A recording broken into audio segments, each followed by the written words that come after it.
So today we are beginning the first module's first session, and the book is Nectar of Instruction, as we all have been discussing for a while now. And within this today's lesson, we will have four sections.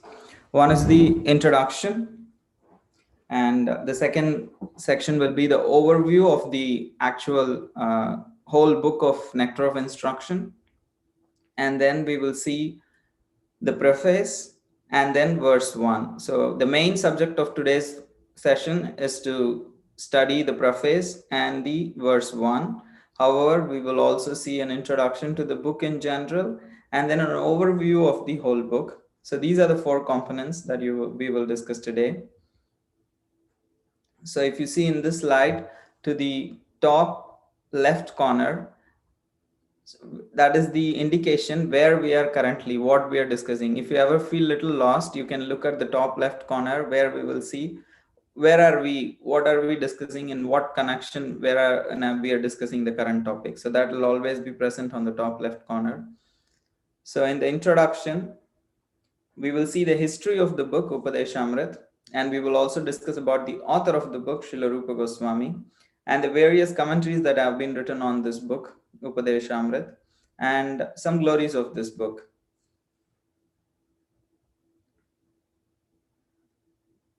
So the history of the book is very important to us to understand the importance of this book.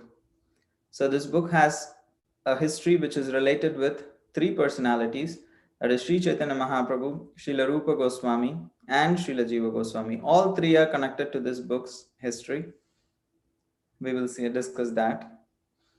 The book Upadeshamrita, Upadesha Amrita, the meaning, what is the meaning of this book? The meaning of the book is Upadesha is instruction, Amrita is nectar, that's why Srila Prabhupada translated as nectar of instruction.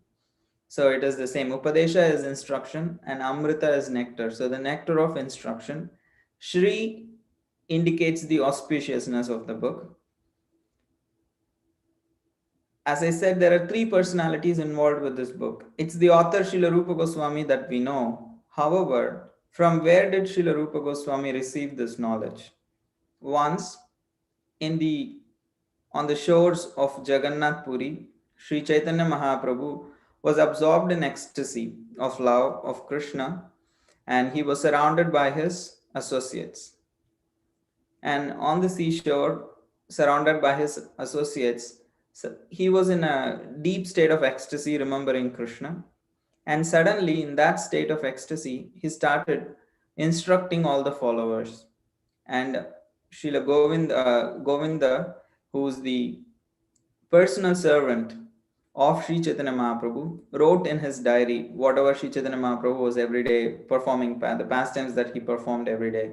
So in the Govinda Kacha, in the diaries of Govinda, the assistant of Sri Chaitanya Mahaprabhu, he recollects that how Sri Chaitanya Mahaprabhu gave a set of instructions on a particular day, and he notes all those instructions. And those instructions were actually then, like Srila Rupa Goswami also received those instructions. And once, when Srila Jiva Goswami got into a debate, a scriptural debate with another devotee in Vrindavan, Srila Rupa Goswami thought it's not a good trend to get into Shastric debates like how people do in Varanasi or in Mithila and other places, which are like predominated by Mayavadi philosophers. So Srila Rupa Goswami thought it's not a good trend for Vrindavan. So he actually decided to instruct Jiva Goswami. So to instruct Jiva Goswami, he shared these instructions of Sri Chaitanya Mahaprabhu. So in this way, and Srila Jiva Goswami actually put down all these instructions given by Rupa Goswami, and some instructions were added by Rupa Goswami. So everything he put together, and it was and he put the author's name as Rupa Goswami because he is the one who originally instructed Srila Jiva Goswami. And Sri Chaitanya Mahaprabhu, because he was in ecstasy, that is Anubhav. Anubhav is when somebody is absorbed in the ecstasy of Krishna, they manifest various ecstatic symptoms like Anubhav. They are called as Anubhav. There are various types of Anubhava. One of them is Vachika Anubhav, and among Vachika Anubhav, there are 12 types, and one is Upadesha Vachika Anubhav. In the ecstatic remembrance of Krishna, a very advanced devotee offers instructions out of love for others. So, in that way, Sri Chaitanya Mahaprabhu offered his instructions to all the assembled devotees, and Srila Rupa Goswami received it. And Srila Rupa Goswami offered it to Srila Jiva Goswami and to the world. So, that is why this is called as these are instructions which are coming from a state of ecstasy and to lead one to the perfection of life. That is the meaning of Sri Upadeshamrita. And is Paresh Rana Prabhu here? Yes, Prabhuji. Now we will discuss about Srila Rupa Goswami, who is the author of Upadeshamrita. Paresh Prabhu actually volunteered to share something about Srila Rupa Goswami shortly. Paresh Prabhu, you can take like 5 minutes to share whatever you read about Srila Rupa Goswami to everyone. Sure, Prabhuji. Thank you, Prabhuji, for giving the opportunity to share some of the pastimes on the Rupa Goswami. So, as we know, Sri Rupa Goswami is one of the sixth Sad Goswami, as we call it in Vrindavan. And he is the topmost, foremost amongst all the six Goswamis. And the reason is there are two reasons that I concluded from my readings. Is first is all our previous Goswamis are accepted him as a Siksha Guru, and that's one of the reason he is one of the foremost. And when we call the prayers in start, right? Sri Chaitanya Manobhistam Sthapitam Yena Bhutale Swayam Rupa Kadamayam Dadati Swapadantikam. So Sri Rupa Goswami is the one who knows the innermost heart's desire of Sri Chaitanya Mahaprabhu. That's why he is one of the foremost six Goswami. And in all our Gaudiya disciplic succession, for us, Rupa Goswami is the first foremost Goswami that we know and we follow. And that's one of the reason we are started with the Nectar of Instructions books in our. Okay, I would like to give some background of Rupa Goswami. He born in 1489. He born in modern day Karnataka, and his family later moved to Bengal, around Ramkelly village. I'm not sure that they moved to Ramkelly village or they call it Bikila village or something. And his father was Kumar Deva, and he has many sons, but there were three of the sons who became Vaishnava ultimately, and those were Rupa, Sanatana, and another brother. They have another brother called Vallabha or Anupama. When they were moving to Vrindavan at that time, Anupama left this world. However, Rupa Goswami is also a younger brother of Sri Sanatana Goswami. There are various pastimes, but I would like to actually go through two pastimes. One, what happened when Rupa Goswami met Sri Chaitanya Mahaprabhu, and another is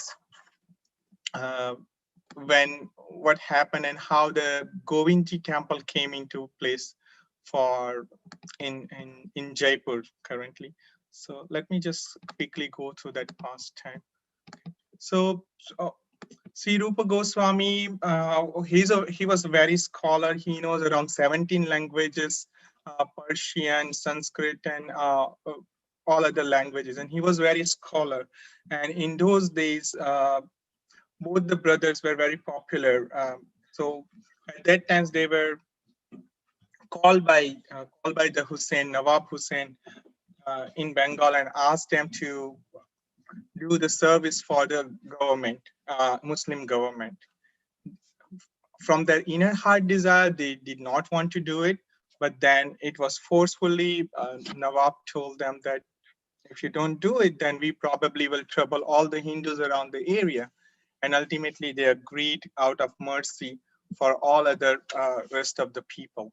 And they accepted government service. And he was called a Dabir Khas. It's like one of the chief secretaries of the Nawab. Meanwhile, while they were performing the services, Chaitanya Mahaprabhu visited the Ramkeli village. They were doing the service within the Ramkeli village, both the brothers. And in 1514, Mahaprabhu visited Ramkeli village, and in the middle of the night, both the brothers wanted to meet Mahaprabhu. They went in, met Mahaprabhu, and as soon as they saw Mahaprabhu, they do the dandvat and they were asking for his mercy. And out of his love and devotion, Mahaprabhu also gave them the initiation. And he gave him 4 instructions that they need to carry out in order to establish the devotional service for the wellness of the conditions. So both Rupa Goswami and Sanatana Goswami uh, were given 4 instructions. One, to uncover Sri Krishna's lost pastimes. Another, to install deity and start doing a deity worship. Third is write the Shastras, Bhakti Shastras, Krishna conscious book. And another is propagate the rules of Bhakti Yoga, the devotional service, how to do the devotional service. With that came into their heart, taking this desire into heart, they came to Vrindavan. They were trying to think what can do to carry out the order of the spiritual masters.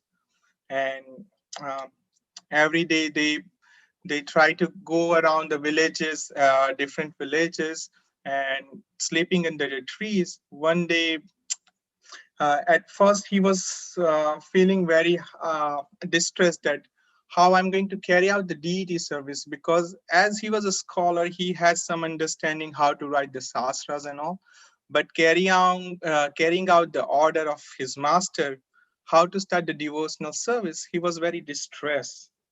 So at that time, he was sitting under the tree near the Yamuna river, and he was lamenting on that how would I be able to carry out Mahaprabhu's order. That time, a young Brijvasi boy came in and asked him, what is the cause of your distress, Swamiji? And then Srila Rupa Goswami, attracted by the boy's voice, he explained the cause of distress. And the boy sweetly said, not to worry.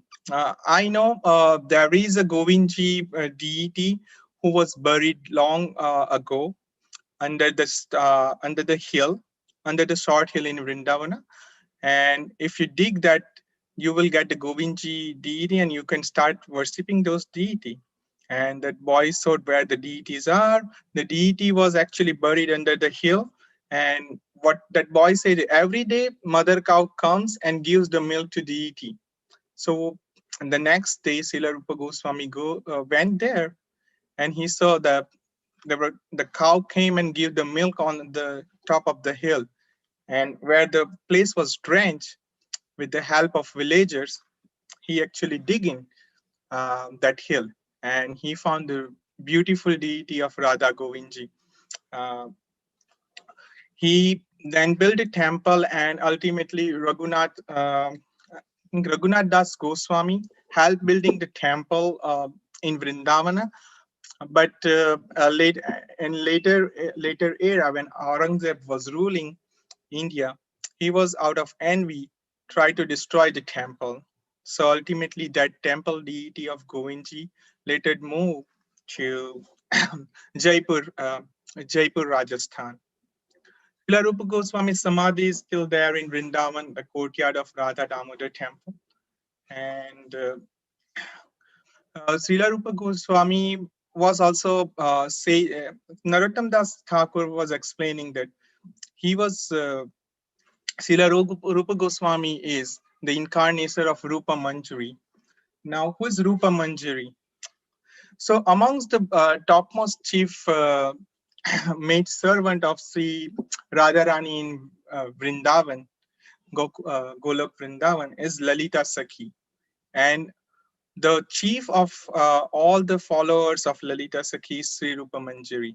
And that Sri Rupa Manjari incarnated as Rupa Goswami in Mahaprabhu Leela. Now, to understand the loving affairs of Radha and Krishna, Sri Narottam Das Thakur explains that you must serve the lotus feet of Sri Rupa Goswami with intense eagerness. How will you serve Rupa Goswami?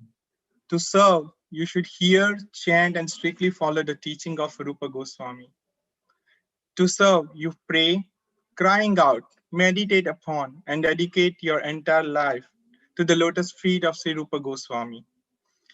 So, and according to Sadhana Deepika, it says that those on the path of devotional service must always associate with Sri Rupa Goswami doctrines on Prema Bhakti. Sri Narottam Das Thakur also wrote a beautiful prayer. With that, with that prayer, I will end my talk. It goes like this. It has around 16 or 17 small, beautiful prayer, but couple of lines start with like Sri Rupa Manjari Pada Se Mora Sampada Se Mora Bhajana Pujana Se Mora Pranadana Se Mora Bharana Se Mora Jivanira Jivana.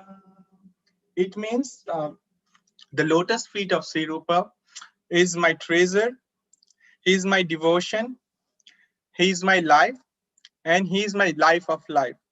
He is everything for me. Hare Krishna. Hare Krishna, thank you, Parish Prabhu. You did a thorough job. Pretty much a lot of things that I had to cover later, you have already shared, so it'll be very easy for me to refer back to the your discussion. Thank you so much. So, as we all heard about Srila Rupa Goswami, who is the author of Sri Upadeshamrita, we will refer to Rupa Goswami's life in the course of discussing the preface again. And now let's discuss about the various commentaries that was written on this book. Srila Bhaktivinoda Thakur, before Bhaktivinoda Thakur also there was one commentary by Radha Raman Goswami.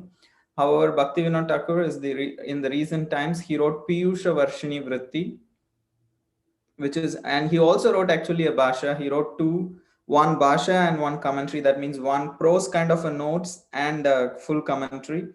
And Srila Bhaktisiddhanta Saraswati Thakur, his son, he wrote Anuvritti, means because his father wrote Vritti, he wrote Anuvritti, following the Vritti wrote by Srila Bhaktivinoda Thakur. That's why he named his commentary as Anuvritti, something which he is following his in the footsteps of Bhaktivinoda Thakur. He also wrote a Bhasha like Bhaktivinoda Thakur. But these are the two commentaries that predominantly Srila Prabhupada refers in his own commentary, Nectar of Instruction. And Srila Bhaktisiddhanta Saraswati Thakur actually glorifies Sri Upadeshamrita in the introduction to his Anuvritti. Gaura Bhakta Kantahara Upadeshamrita Sara Rupanuge Rupani Jedila. Of all these books that Srila Rupa Goswami wrote, a lot of books. Apart from that, various other devotees have written many books. He says this Upadeshamrita is the essence. It's a necklace to be worn around the neck by all devotees of Lord Gaura. Sri Rupa Goswami himself gave it to his own followers. Like how anyone who wants to actually like present the jewel that they have is like the necklace is considered like the primary jewel which attracts attention. So similarly with among all the books, Upadeshamrit written by Sri Rupa Goswami is considered the essence.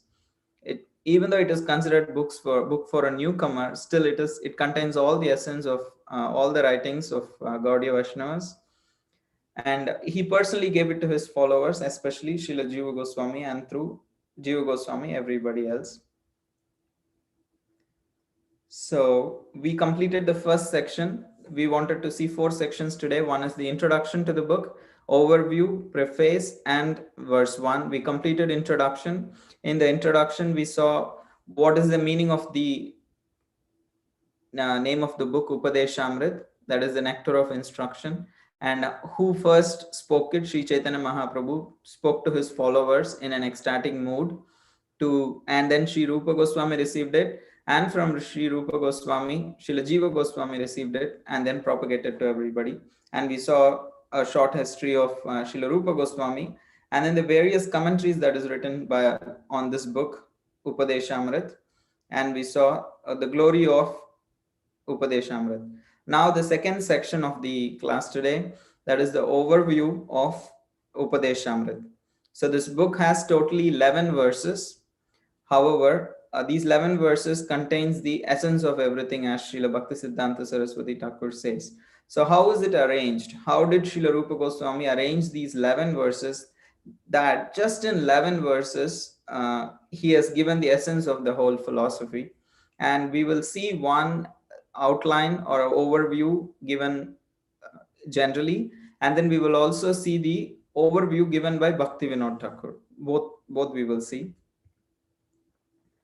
So the general overview given for Upadeshamrita is that this book is organized in terms of Vaidhi Sadhana Bhakti, Raganuga Sadhana Bhakti, and Bhava Bhakti and Prema Bhakti.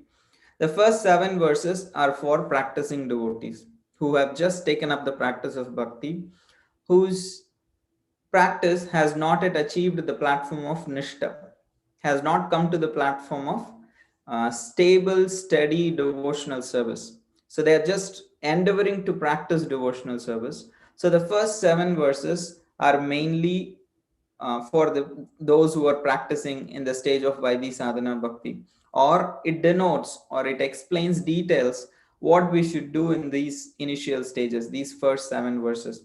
And from there, when a person actually follows these first 7 verses very sincerely, then he becomes qualified to enter into the text 8, which is the Raganuga Sadhana Bhakti, which explains what should be done on that stage. And when a person sincerely follows that Raganuga Sadhana, then he becomes qualified by the grace of Krishna, achieves the level of bhava. So that is explained in the verse 9. And then 10 and 11 speaks about the level of prema bhakti, the devotee who has achieved perfection. What is his vision? What is his stage of devotion? So everything is described. So this is one way of seeing the whole book being divided into 3 sections of Vaidhi Sadhana, Raganuga Sadhana, Bhava, and Prema Bhakti. So this is one kind of overview. This is the general overview which is seen, and you will also find this in the student guidebook that we shared earlier. However, Bhakti Vinod Thakur also gives another outline.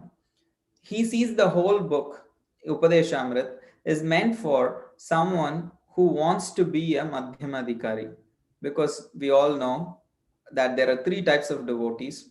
One is the beginner devotee, neophyte, or a beginner who's called as Kanishta. And then there is an intermediate devotee who is Madhyama. And then there is an advanced devotee who is called Uttama. So the Uttama devotee is so advanced that, and he is so absorbed in Krishna that he is not able to see anything separate from Krishna, or he's not able to see who is a devotee, who is a non-devotee. For him, everybody looks like a devotee. For him, everywhere he sees Krishna. So he is absorbed in so high, he cannot actually distinguish and understand, okay, this person is not a devotee of Krishna, at least externally. So he needs to know the knowledge of Krishna. So that vision he does not have because of his higher stage. So he has to come down to the Madhyama platform, or a devotee in the Madhyama platform. Either of them, they only can preach well. So that is why Bhakti Vinod Thakur sees this whole book is meant for someone who is a Madhyamadikari, or someone who wants to become a Madhyamadikari. And he says the first verse is the symptoms of a Madhyamadikari. Who is a Madhyamadikari? And then what is the practice? That is given in verse 2, 3, and 4. And because of his practices, what is his internal devotional development? What is the vision that he develops? Because of his external practices, he develops an internal attitude, and there is a spiritual development that happens internally. And because of that spiritual advancement, he develops a certain kind of vision, how he sees the world. And how, as his spiritual vision increases, how does he worship different places and different personalities? And what is the highest ambition of this person who gradually advances to the next stage of Uttamadhikari? So there are these two outlines. Even for this course, even if you can just remember the previous outline, the text 1 to 7 Vaidhi Sadhana, text 8 Raganuga Sadhana, text 9 to 11 Bhava Bhakti and Prema Bhakti. If you can even remember this, that will be enough for the course. However, I'm just sharing an extra detail that how Bhaktivinoda Thakur sees this book. So this is also quite interesting. So this is about the overview of the book. So before we get into the preface section, is there any questions or any other things that anybody wants to ask? We can have a small discussion, or any questions that you have so far. Any feedback? Is the pace very fast? Are you able to understand what I'm saying? Is it going very dry? Let me know, then we can accordingly change. It's going well, Prabhu. Thank you very much. Okay, Hare Krishna. So these are the two outline overviews that we saw. Somebody is raising hands. Mother Shilpi? Yeah, Hare Krishna Prabhu. Just a quick question. So Yes. you mentioned about three types of bhaktis, Vaidhi, Raganuga, and Bhava and Prema. So can we do like one-to-one mapping of this with the Kanishta, Madhyama, and Uttama? You're asking about this slide? Yes. So stages of bhakti and the type of devotees that you talked about. So can each stage be a one-to-one mapping to the type of devotee, or is it like that? Or Okay, you are asking, since this book is divided into three sections, Vaidhi Sadhana, Raganuga Sadhana, and Bhava Bhakti, is it also corresponds to the three types of devotees, in neophyte or a beginner, intermediary, and an advanced devotee? Is that correlation is there? Is that your question? yeah. So in the scriptures, there are various classifications of the same terminology is used, Kanishta, Madhyama, and Uttama. However, there are various places, various criterias are given. If you see Chaitanya Charitamrit, Sri Chaitanya Mahaprabhu says, one who chants one time even, he is a Kanishta. And one who regularly chants is a Madhyama. And just by looking at some person, the other people wants to chant, he is an Uttama. So he gives this kind of an understanding. In Srimad Bhagavatam, if you see, if a person is able to deal with others, like he worships the deities very nicely, but he cannot actually deal with the other devotees nicely, so he is considered a Kanishta. But a Madhyama is someone who actually follows, he like Prema Maitri Kripa Upeksha. He loves the Supreme Lord, he develops friendship with devotees, he keeps away from envious people, and he is merciful to innocent people. So this is the way that Madhyama Adhikari deals with other people. And a Uttama is one who sees Stavara Jangama Deke Ya Taramurti, means wherever he sees, he only sees Krishna. So that is an Uttama. So this is the vision, how he deals with the world. So in this way, Bhagavatam says who is Uttama, Madhyama, and Kanishta. And Srila Rupa Goswami, in Bhakti Rasamrita Sindhu, he says who's a Kanishta, who's Madhyama, and who's Uttama. He says one whose faith is very pliable, is very soft, can immediately be disturbed by a controversy, by an argument that he does not understand, by a contradicting philosophy. If his faith gets very disturbed immediately, and to the extent of like he has so much doubt, whether am I practicing the right path, is this the right thing? So if he becomes so disturbed, he's considered a Kanishta. Madhyama is someone whose he may not be able to defeat the opposing arguments, but his own faith will not be disturbed. He is very fixed, and he may not be able to immediately answer someone, but he protects himself and he comes out much more less affected than a Kanishta. Uttama is someone who can counter all the opposing arguments and establish the right conclusions of bhakti in the face of opposing arguments. He is considered a Uttama. So for the same Uttama, Madhyama, and Kanishta, there are various definitions. So I would not say a simple correlation would exist. However, for the simplicity's sake, we can say a Vaidhi Sadhana Bhakta can be considered both Kanishta and Madhyama. Both is possible. And Raganuga Sadhana is for sure a Madhyama. And Bhava Bhakti and Prema Bhakti is for sure a Uttama. But the Vaidhi Sadhana is like a gray area. There can be Madhyama also in there. There is also Kanishta in there. Does this answer your question, Mataji? Yes, Prabhuji. Thank you so much for that detail that you mentioned about Kanishta, Madhyama, and Uttama. That there are various ways to look at these three categories. Thank you so much for that. Yes, Paresh Kumar Prabhu. Hare Krishna, Prabhuji.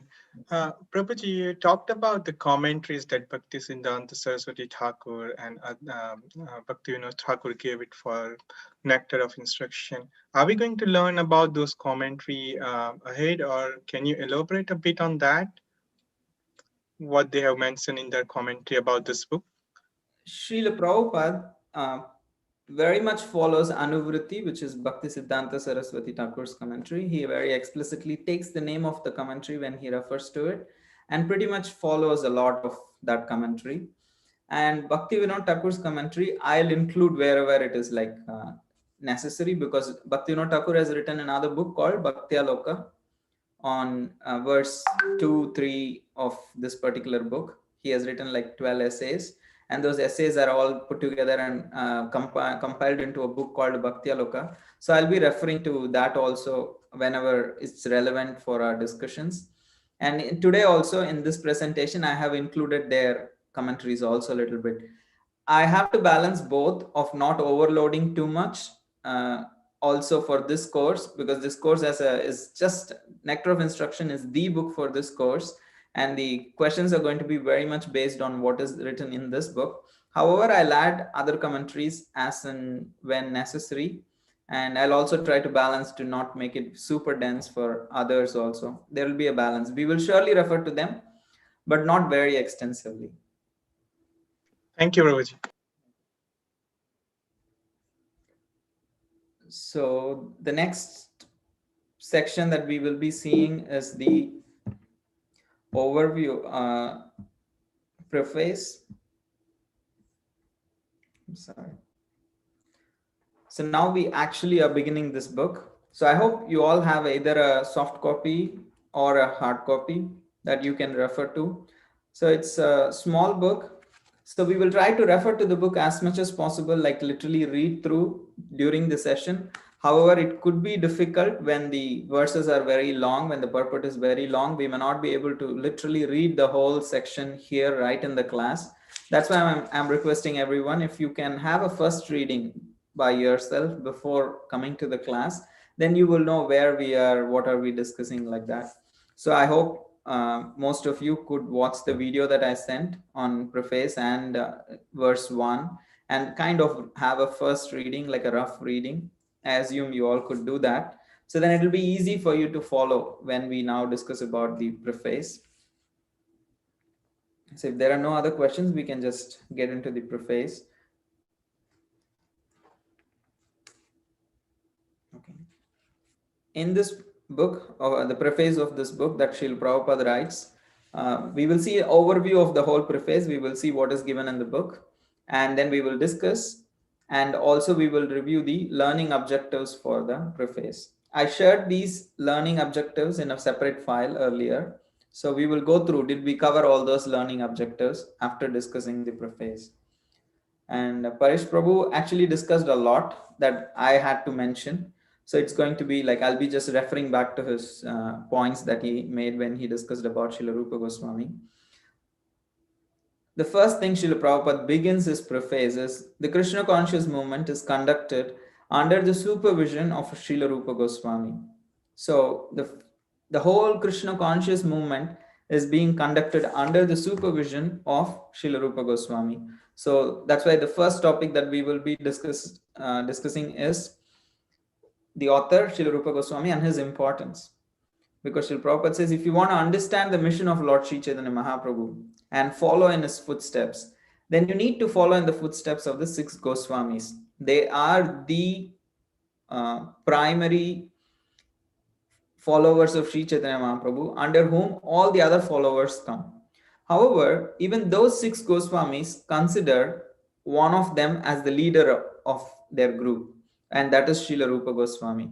So even the other Goswamis very much consider Rupa Goswami as their leader. And that is why our whole parampara is called as Rupanugas, because we follow in the footsteps of Srila Rupa Goswami. And this word Rupanuga is coined by Srila Raghunath Das Goswami in his book called Manashiksha. So that is how even the other Goswamis actually accepted and followed in the footsteps of Srila Rupa Goswami. He was considered the leader of all the 6 Goswamis. And in the preface, Srila Prabhupada writes, okay, if you want to understand the mission of Lord Chaitanya Mahaprabhu, then you have to follow in the footsteps of the 6 Goswamis. So now the question is, what is the mission of Sri Chaitanya Mahaprabhu? Anybody would like to unmute yourself and answer? What is the mission of Sri Chaitanya Mahaprabhu?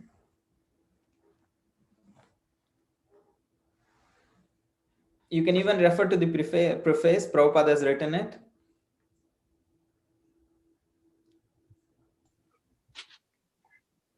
So what Hi, is... Krishna Prabhu. Yes. Is that to seriously follow in the footsteps of the 6 Goswamis of Vrindavan? True. What is the mission of Sri Chaitanya Mahaprabhu? To understand that, we have to follow in the footsteps of all the Goswamis. Yeah, Agape Prabhu. Were you asking again, what was the mission? Yeah, what is the mission of Sri Chaitanya Mahaprabhu? The mission is to bring all the conditioned souls to become pure devotees and servants of Krishna. Yes, very, very, very much, very much. It reflects what Srila Prabhupada writes in the purport. Anybody else? What exactly Srila Prabhupada writes? This is right. What you said is right, but I'm just looking what is in the book. So he says that science of Krishna consciousness. Sorry. Yes.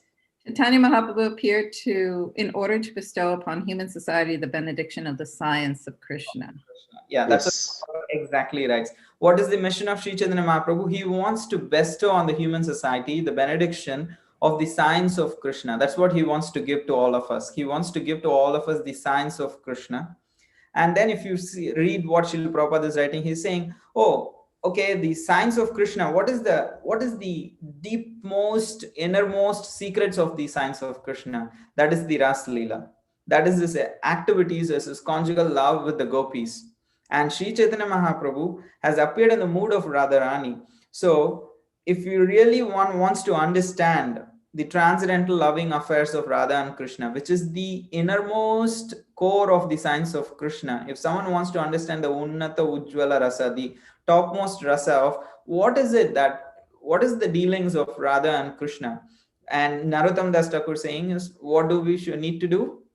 What is Narottam Das Thakur saying? If you want to understand the science of Krishna, especially the dealings of Radha and Krishna, what we should be doing? What is Narottam Das Thakur recommending?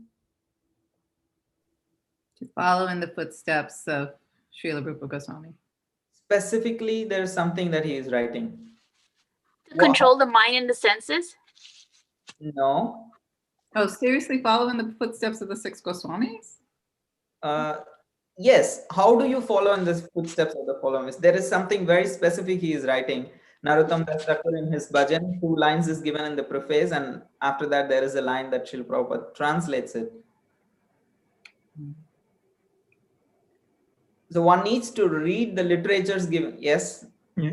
You're reading the literature of those Goswamis, 6 Goswamis. Yeah. So the specific way of following the Rupa Goswami, following the 6 Goswamis to understand the dealings of Radha and Krishna is to understand the literatures that they give, is to study the literatures that they are giving. Only through that literature we can understand what is the dealings of Radha and Krishna.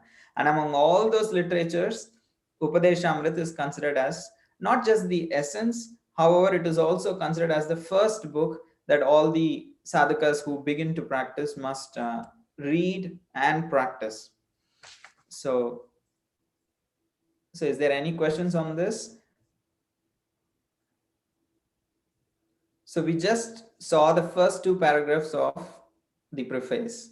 through this questioning and all these things, what we tried is to just understand the first 2 paragraphs of the preface, that Rupa Goswami is under whom the whole Krishna conscious movement is being conducted, and all the followers of Gaudiya Vaishnavism is all under Srila Rupa Goswami, and he is the leader of the 6 Goswamis.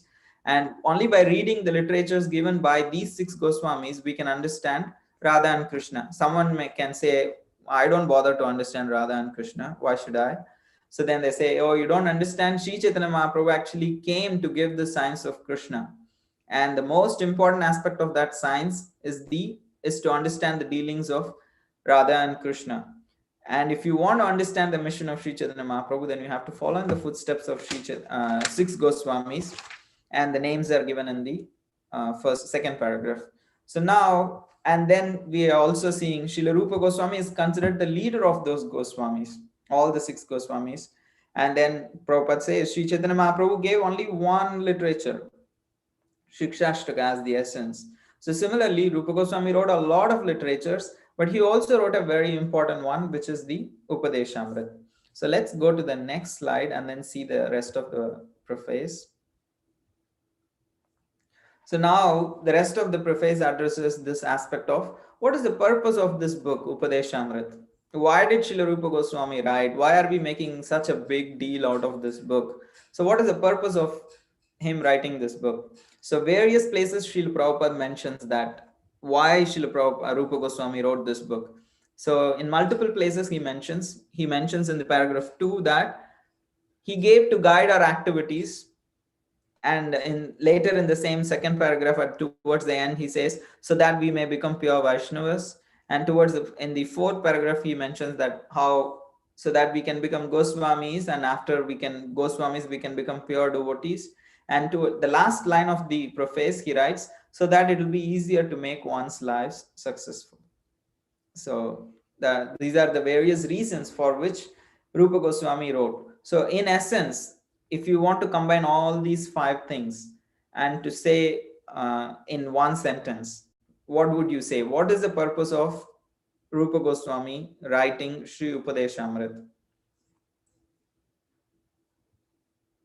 Anyone would like to try? If you just want to make it into a sentence instead of these 5 different points. Yes, someone other than Paresh Prabhu. I'm sorry. Improve our consciousness. Means if it will be nice if you can include, you can make the sentence based on these 5.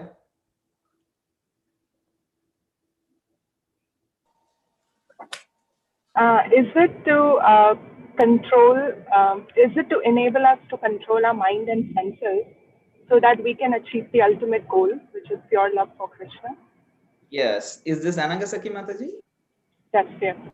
Sorry, I'm driving back home, so I'm not.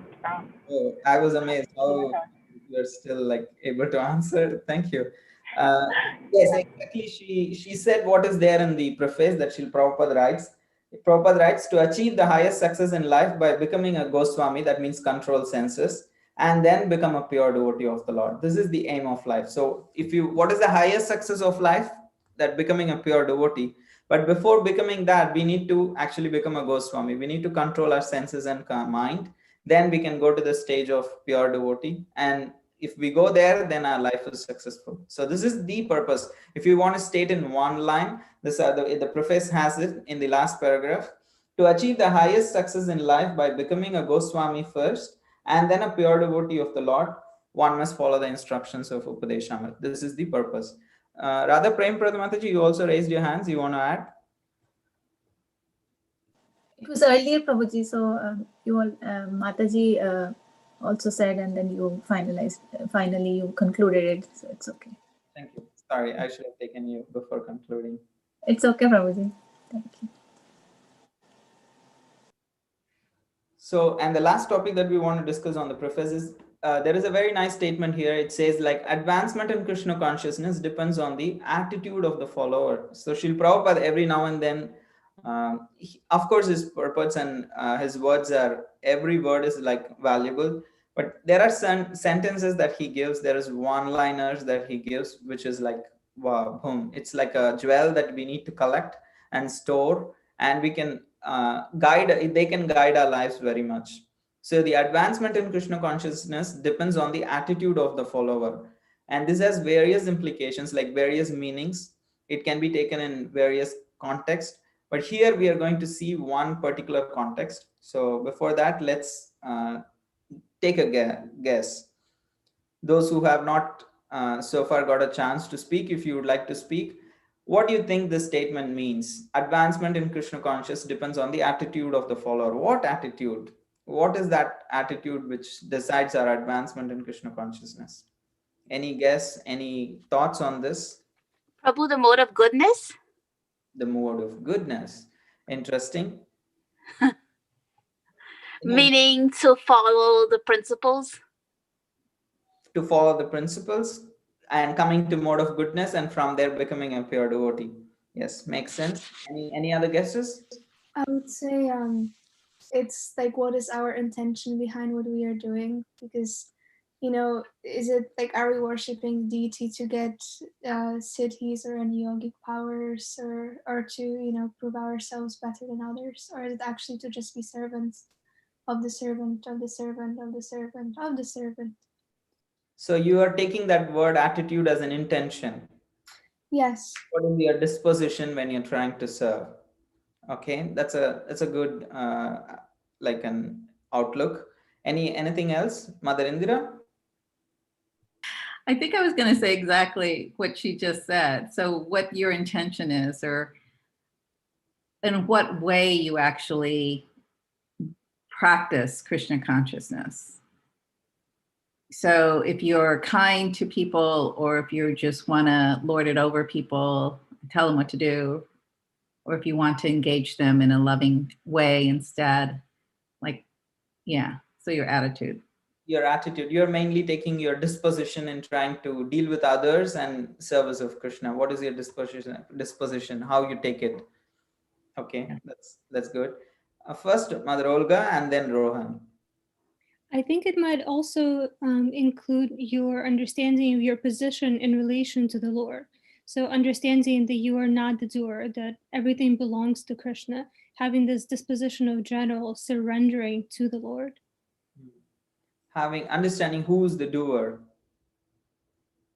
that we are actually servants and Krishna is the real doer. So that kind of an disposition is the attitude. So it's good. It's a good outlook. Thank you, Olga. Prabhu Rohan. Hare Krishna, Prabhuji. An attitude meaning an attitude of humility and submissiveness. The hallmark of Vaishnava, actually, humility and service attitude. Thank you. So that's also a good outlook on this. So let's also, what are the commentaries mentioning? Desire and patience. I think Ananya is saying that how it is desire, what kind of desires and patience. Okay. Yeah. So now let's also see from the commentaries, what does actually this attitude can also mean another way. I would say whatever I'm going to say, the conclusion, it includes pretty much what all of you said, but I'm just going to present it in a more technical terms. It's very much what each and everything that you said is all right, is all perfect, but I'm just going to put it in some technical terms so that it all fits in. Most of all that you said is going to come in there, from right from mode of goodness till what humility, desire, patience, everything is going to come into that. So we all know that there are three different generic spiritual paths. In general, the Vedic path, there may be many shades, but they're all generally considered into these three categories, consolidated: karma, jnana, and bhakti. The yoga school also comes under jnana, actually, even though it's predominant, it's by itself is a big school of practice, still it comes under jnana. So predominantly there is karma, jnana, and bhakti. If any of you watched the video that I sent on the verse 1, I already discussed this in there, that there are different spiritual practitioners, but they each have a certain kind of attitude. The followers of karma, they actually are more concerned about what they can receive, the fruits of the activities, and they also have a certain doership, as Olga was saying. And the practitioners of jnana, they think, oh, this is all bad, I reject all this, I will not work, rather I'll just get out of this world, I'll practice things, I'll do sense control, like Mother Radha was saying, like come to mode of goodness, practice sense control, and do all these consider your desires, give up your desires, like Ananya was saying, or practice patience, practice various limbs of yama and niyama, all these things. And there is school of bhakti where, as like either Angelika or Mother Sarah or Rohan, all of them were adding that developing qualities of how surrender, humility, and seeing oneself as a servant of Krishna. So these are the different attitudes that each of these followers have. So specifically when it comes to advancement in Krishna consciousness, we may not be following those paths officially. We may not have subscribed to karma path or jnana path, but we may have those attitudes. Even though we are trying to practice bhakti, we may think I'm the doer, or I deserve credits for what I do, or in this way, various things we may have still, even though we are not the doers, still we will be actually we might have that kind of an attitude of seeing things from a different perspective. So that is why, even though we are practicing Krishna consciousness, if we really want to advance in Krishna consciousness, then our attitude should be one of surrender. So that's what is being discussed in this book. What should be the attitude of a devotee who understands that he is a servant of Krishna and wants to become a servant of Krishna? What his attitude should be? His attitude should be, I'll accept what is favorable for Krishna consciousness, I'll reject what is unfavorable for Krishna consciousness, I'll accept Krishna as my maintainer, I'll have full faith in him, and I'll be a humble servant of Krishna. So in this way, the 6 symptoms of surrender he will take up. And the first 2 symptoms of the surrender is accepting what is favorable and rejecting what is unfavorable. So that's what we will be first discussing in this book. Because as soon as we say, this may not be good for Krishna consciousness, but I like it, that means we have not developed that attitude of surrender to Krishna. Okay, this may be something which I love doing, but this is not good for my Krishna consciousness, so I should endeavor to give it up. So that is the attitude of a devotee. So that is what is being recommended here, to develop the attitude of surrender. If it is favorable for Krishna consciousness, I'll accept. If it is not favorable for Krishna consciousness, I'll reject it. So this kind of an attitude to develop is considered as the proper attitude for a devotee, and that's what is being hinted here also. So, and it's a conscious, favorable regulation of body and mind through dependence on Krishna and his representatives. And also in the path of karma and jnana, people endeavor on their own. They try to control the senses. They also try to control the senses, but they try to control on their own. But the difference in the path of bhakti is, we being dependent on Krishna and his representatives, we endeavor to control our senses. We attempt, but the ultimate control of senses happens by engaging in Krishna's service and by the purification that the senses achieve in contact with Krishna. So it's by Krishna's grace our sense control becomes activated. The attempt we should make, the sincere attempt of trying to be in connection with Krishna, that we have to make, but only by Krishna's power we will be able to overcome the power of the senses. So this is the difference in the approach of a follower of karma, jnana, or a devotee. And this is the attitude of surrender, is what is the hallmark of a devotee, and which is what sets them apart from other schools. So, so I think here Mother Nirali is having a question. Can I? Yeah, we can. Yeah. So I had a question for jnana. Mm-hmm. Is that impersonalism then? Yeah, predominantly it is impersonalist. Okay. It also include Paramatma realization, but in general it has a tinge of impersonalism. Okay. One other question too, on the idea, of accepting what is unfavorable, or accepting what is favorable and rejecting what is unfavorable.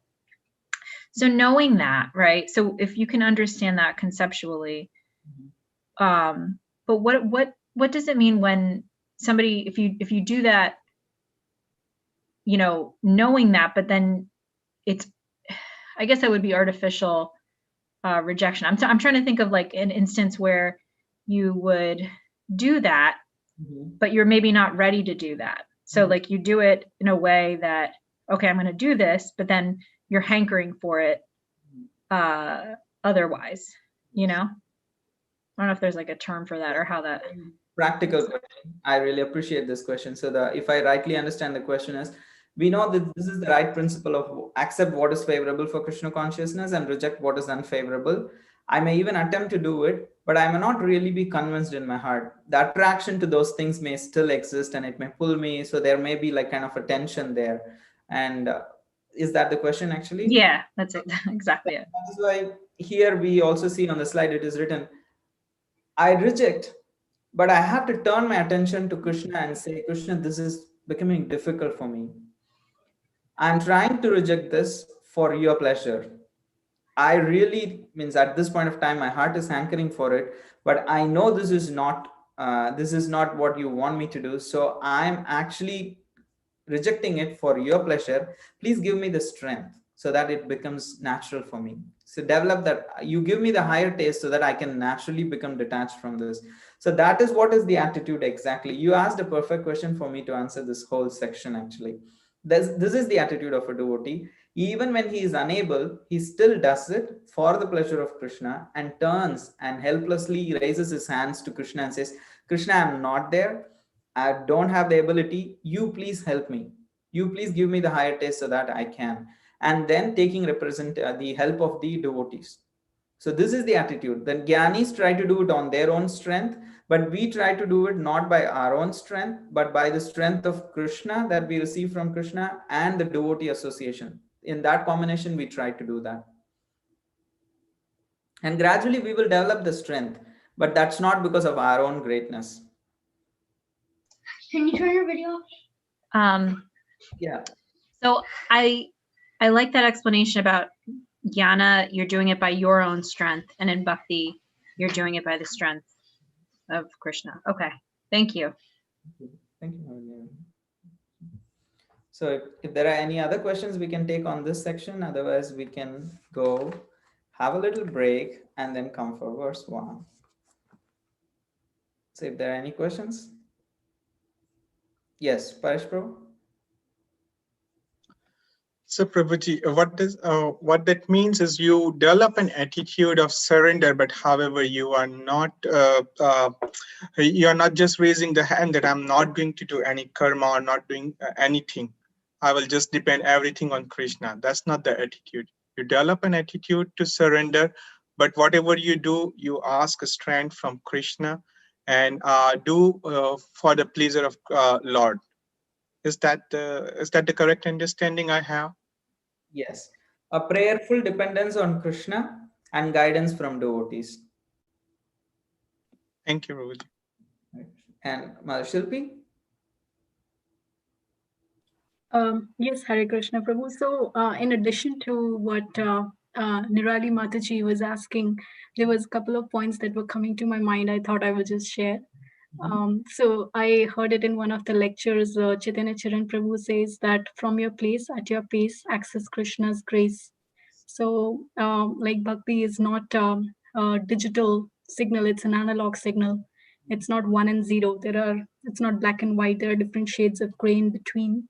So it's very, very important to do things more organically at our own paces. So yeah, that statement I also like remember, like at your pace and accessing the grace, and ultimately knowing with what is the actual standard, because the only catch or a trap in that thing is like I can start justifying wherever I am, that as like it's okay, it's not a problem, like that. So without justifying, that is also an attitude which will help us advance. Without justifying, knowing that I'm still not there and there is a higher stage, and turning to Krishna and saying, Krishna, I'm not there. I'm currently here. I'm trying to offer whatever best I can. You can give me more strength if I can improve myself. Make sense? Yes. Thanks, Prabhuji. So I want to reflect what I just heard. I heard a recognition of a spectrum that exists when it comes to rejection, what's unfavorable, and then accepting what is favorable. And then also that we have to be aware what is our, again, attitude of approaching these things. So that kind of brings the question of, like, how do we deal with our inner self-criticism related to it? Because, like, first, there's the Guru Sattva Sastra that allows us to understand where we can step up our game in devotional service and when it's a little bit too much. But then on the other side, it's like, how do we deal with that inner like recognition of where we are and where we would like to be? Because you'd mentioned like Krishna is going to give us more strength, but maybe we are actually lacking on our part of the equation.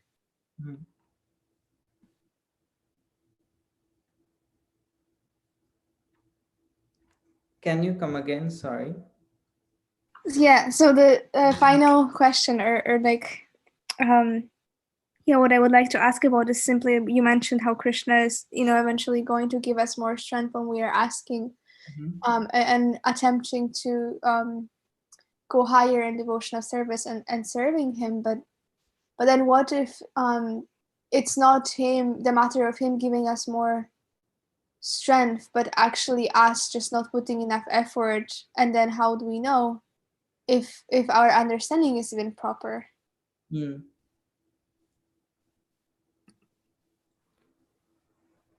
If our understanding is proper, in the sense, that's why we need the guidance of the devotees also, because in the path of bhakti, that is why we always say like association of devotees, and especially guidance of someone who has kind of at least passed through a preliminary stage of where we want to go. If this person has a considerable amount of experience, and that guidance is very important in trying to advance. Both is important, your own personal study and your own personal attitude, plus also guidance. And in that guidance, you can actually learn to actually more and more dependent on Krishna in a very healthy way, not in a very theoretical, irresponsible way. Thank you. Yeah, I think that's what I was somehow internally looking for, like this idea of just having more humility as we go, and that is the key. Sure. Trying our best, but still having humility. Yeah, sure. Because that taking guidance is a sign of humility, really. Okay. Thank you. Hare Krishna. So here I have my screen to be shared. Can everyone see my screen? Yes. Yes. Okay. So I think we will just take a short quiz and then go for a break before we see the verse 1. What is the time? The time is 3:10, so it'll be good. Like we'll go around like 3:20. We will take like 5 to 10 minutes, and then we can go around for a break for 10 minutes, and we can be back. So I'll put a link in the chat box, and then you just have to open the link and answer the questions. Just a minute.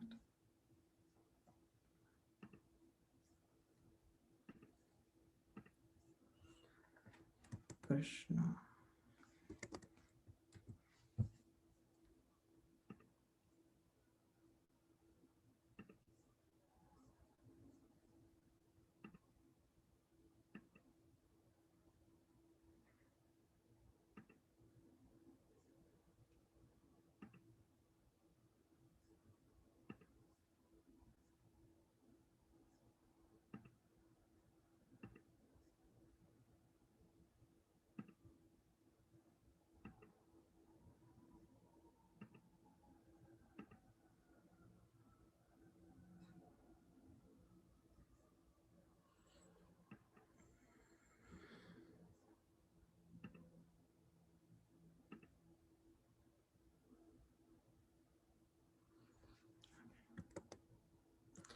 Okay, I have some issue. This is the first time I was trying something. So I had a backup option, so I'll use that. It's not going to be the best, but we'll use this backup option. So I'm launching a poll right in Zoom. I could not share the link. So can you all see a poll on your screen? Okay. Yes, yes. You can actually answer it.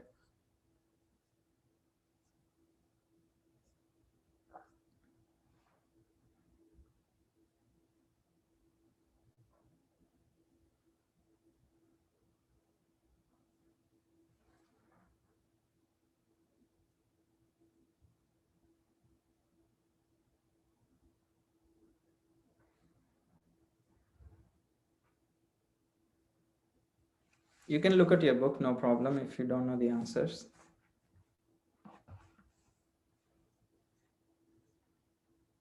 Is it only one answer correct? Yes, mostly. I'm not going to say that.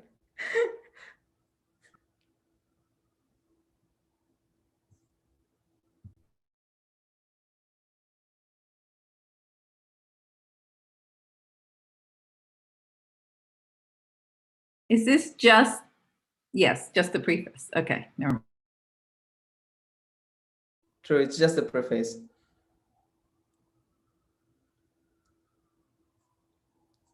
Did everybody complete? Okay. Yeah.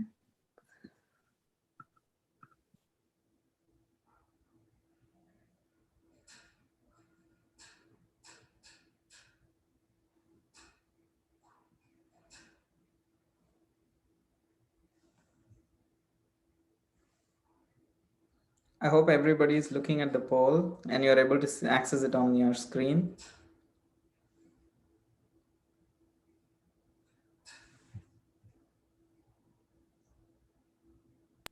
I can't see it. After I finished the poll, it disappeared.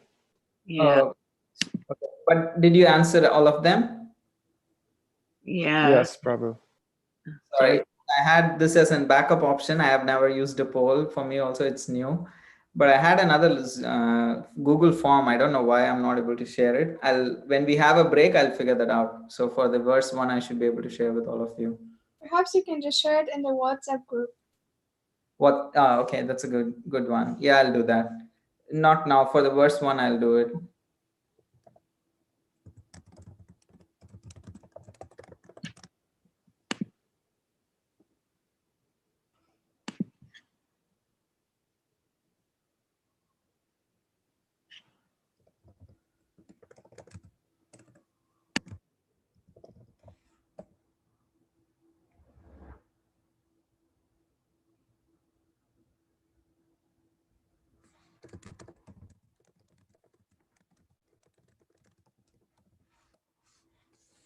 So should I end the poll? Did everybody attempt?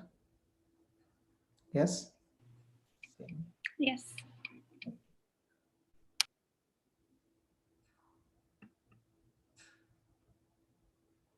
So share the results. Are you guys able to see the answers?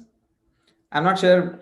I'm as a person who's doing the poll, I'm not able to see any of your answers. So it's I don't know how this thing works, but at least you got an idea. So the thing is, the Krishna conscious movement is conducted under the supervision of Srila Rupa Goswami.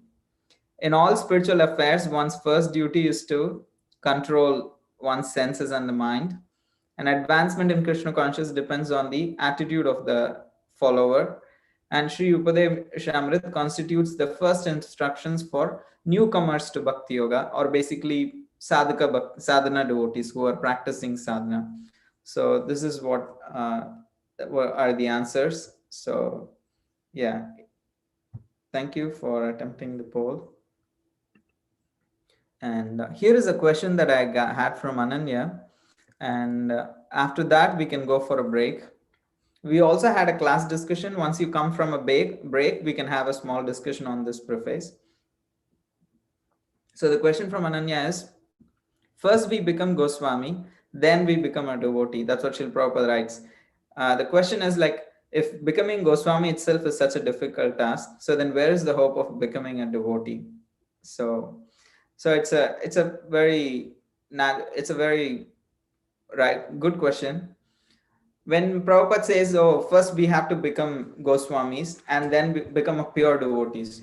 So in this stage, it's not like an exclusive thing. It's all a parallel thing. We start bhakti. This control of mind and senses is not anga of bhakti. The actual anga of bhakti is faith, that the faith that we have towards the devotees, and in that association of devotees we engage in some kind of bhajan, some kind of practice, spiritual practice, like chanting Hare Krishna, studying the books, and various like attending programs. So in this bhajana kriya, when we engage, then the heart gets purified. So by taking shelter of the bhajan, we try to become Goswamis. We don't try to become Goswamis first and then we engage in bhajan. It's all a parallel process. We, by engaging in devotional service gradually, with a clear understanding that I need to control my mind and senses. So this gives certain amount of eligibility to practice bhakti, but this is not an anga of bhakti. This is not actually a part of bhakti, mind and sense control, but it helps us practice bhakti. So it is an attitude of surrender. Okay, this is not favorable, so I'm not going to do this. This is favorable, I'm going to accept it. So that is the attitude. And with that attitude, the actual thing that works is the chanting. So the how we take up to the chanting with sense control. That's why Srila Prabhupada said you chant Hare Krishna and you follow the 4 regulative principles. Say if I say I will not chant Hare Krishna, I'll only follow the 4 regulative principles. First of all, it will be very difficult to keep it up. And second, it will just not create give us devotional advancement, because chanting is the main thing. It's like a diet and medicine. Both are important. Diet also helps in the reviving the health, but it is the medicine which will actually work on the disease also. At the same time, if I'm feverish and I'm eating fried food, then it will not help me actually recover well. So it's both the diet as well as the medicine. So this mind control, sense control is like the diet, but chanting Hare Krishna is the main medicine. So both needs to go hand in hand.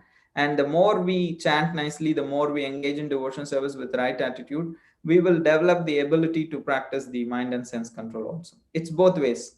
One feeds the other and the other feeds the other, like that. So it's not like exclusive. First you become a perfect master of your mind and senses, then you can practice bhakti. Not like that.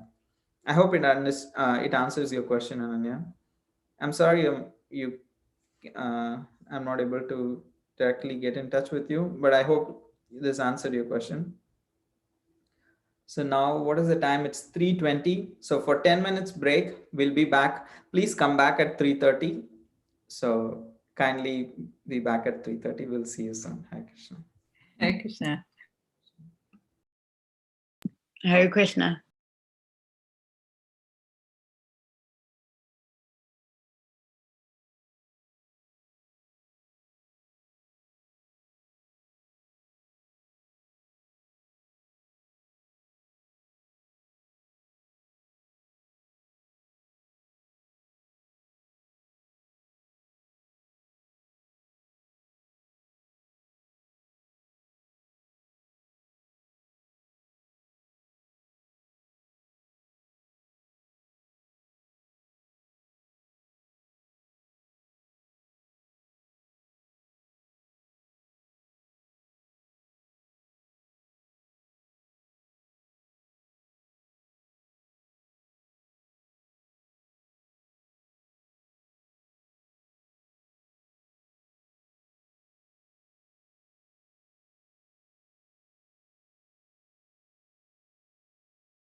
Hare Krishna, Krishna Krishna, Hare Hare, Hare Ram, Ram Ram, Hare Hare.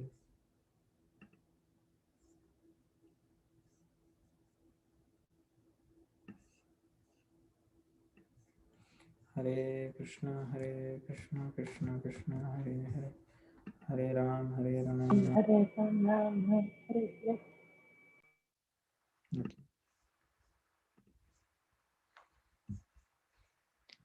Okay, is everyone here? Yes, present. Okay, thank you for coming back. So I'm sure some might take some time, but still we will just start. So I just thought we will have a short discussion. It's 3:30.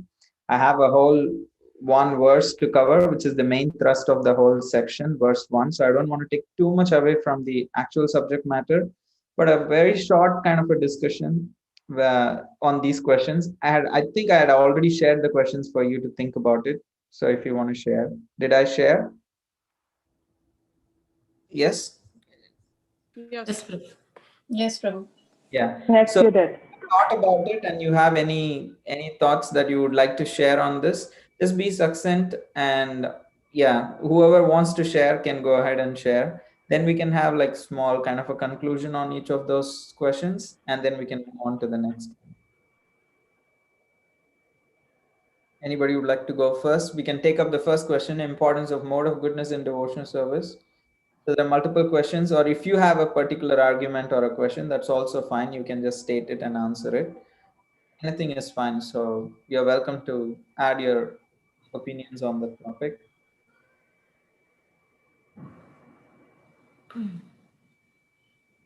Hare Krishna. Yes. Hi. I was gonna just, I guess, go with number one, being the mode of goodness necessary. Mm-hmm.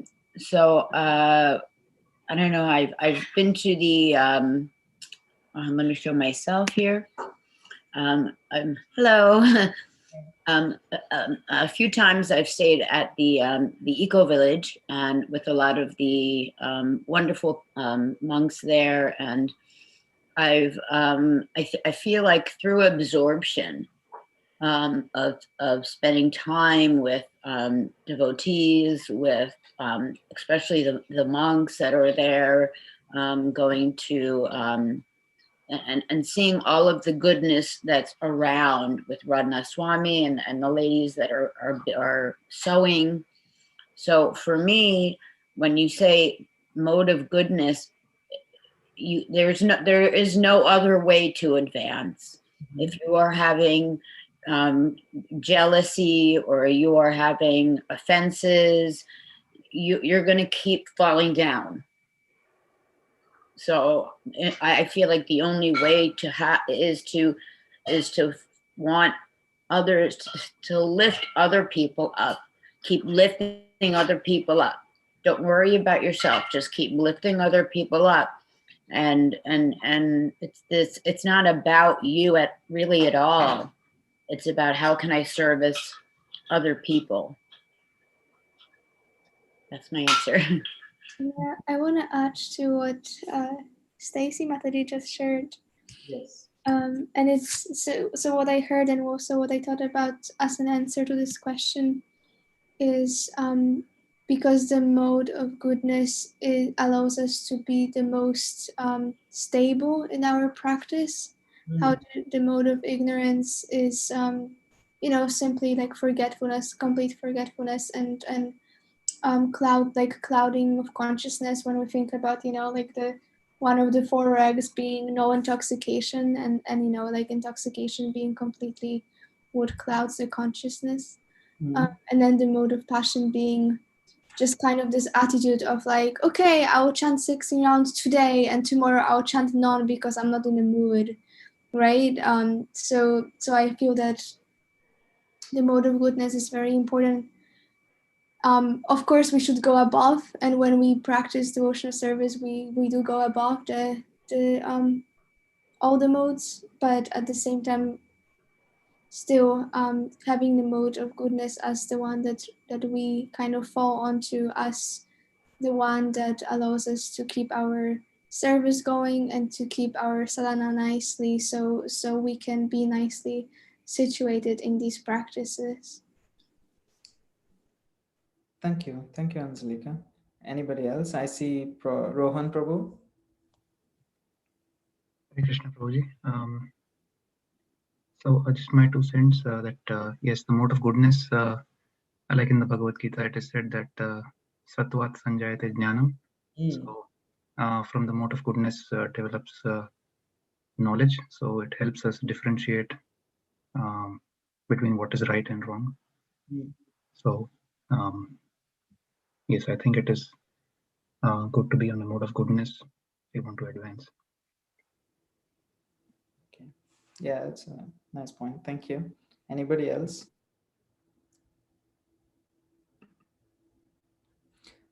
Yeah, Madhurana Saki. I think mode of goodness will help us clear the clutter in our mind. We are always distracted by so many things. It could be like, as the verse is going to talk about, right? By food, by the urge to speak.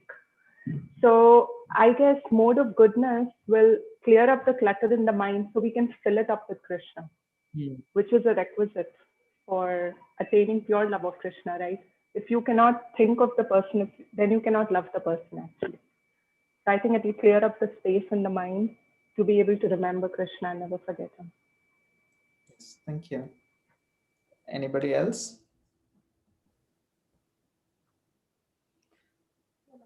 Yeah, Agape? Yes, actually, I was listening to a lecture this morning, and a point that was made is, in material life, anything that you want to excel at or derive pleasure from, like learning a new skill, going to school, being able to play an instrument. At the beginning, you have to forsake pleasure or forsake your urges to practice and study and really craft yourself to become worthy of what you're trying to achieve. And, like in the Bhagavad Gita, whenever it's talking about the different modes and how in the mode of goodness, it tastes like bitter at first, but then later on it is sweet. So yeah, that, and also like we're conditioned souls, like we had free will. So we chose to come down and lord it over material nature. So in order for us to like reverse that choice, like we have to revert back to original form. So we have to get rid of all these other coverings. So even though, yes, we depend on Krishna's mercy, Krishna's grace, the rain can only fall where there's no covering. So Krishna, he isn't partial, he reigns everywhere. But if we've covered ourselves up, it's up to us to take that covering off. Thank you so much. I really love some of those points that you made. I'm going to summarize all your points. I'm writing down whatever you're saying. So it's Paresh Prabhu and then Mother Shilpi.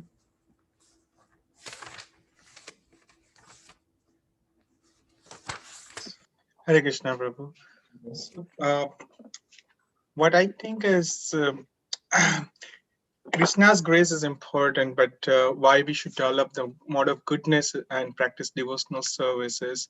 The whole point of understanding the devotional service is to elevate yourself where you are and becoming or developing an attitude of surrender that we learned in our previous discussion, and then ultimately becoming a pure devotee.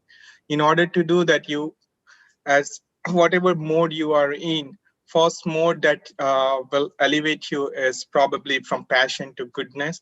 That will make you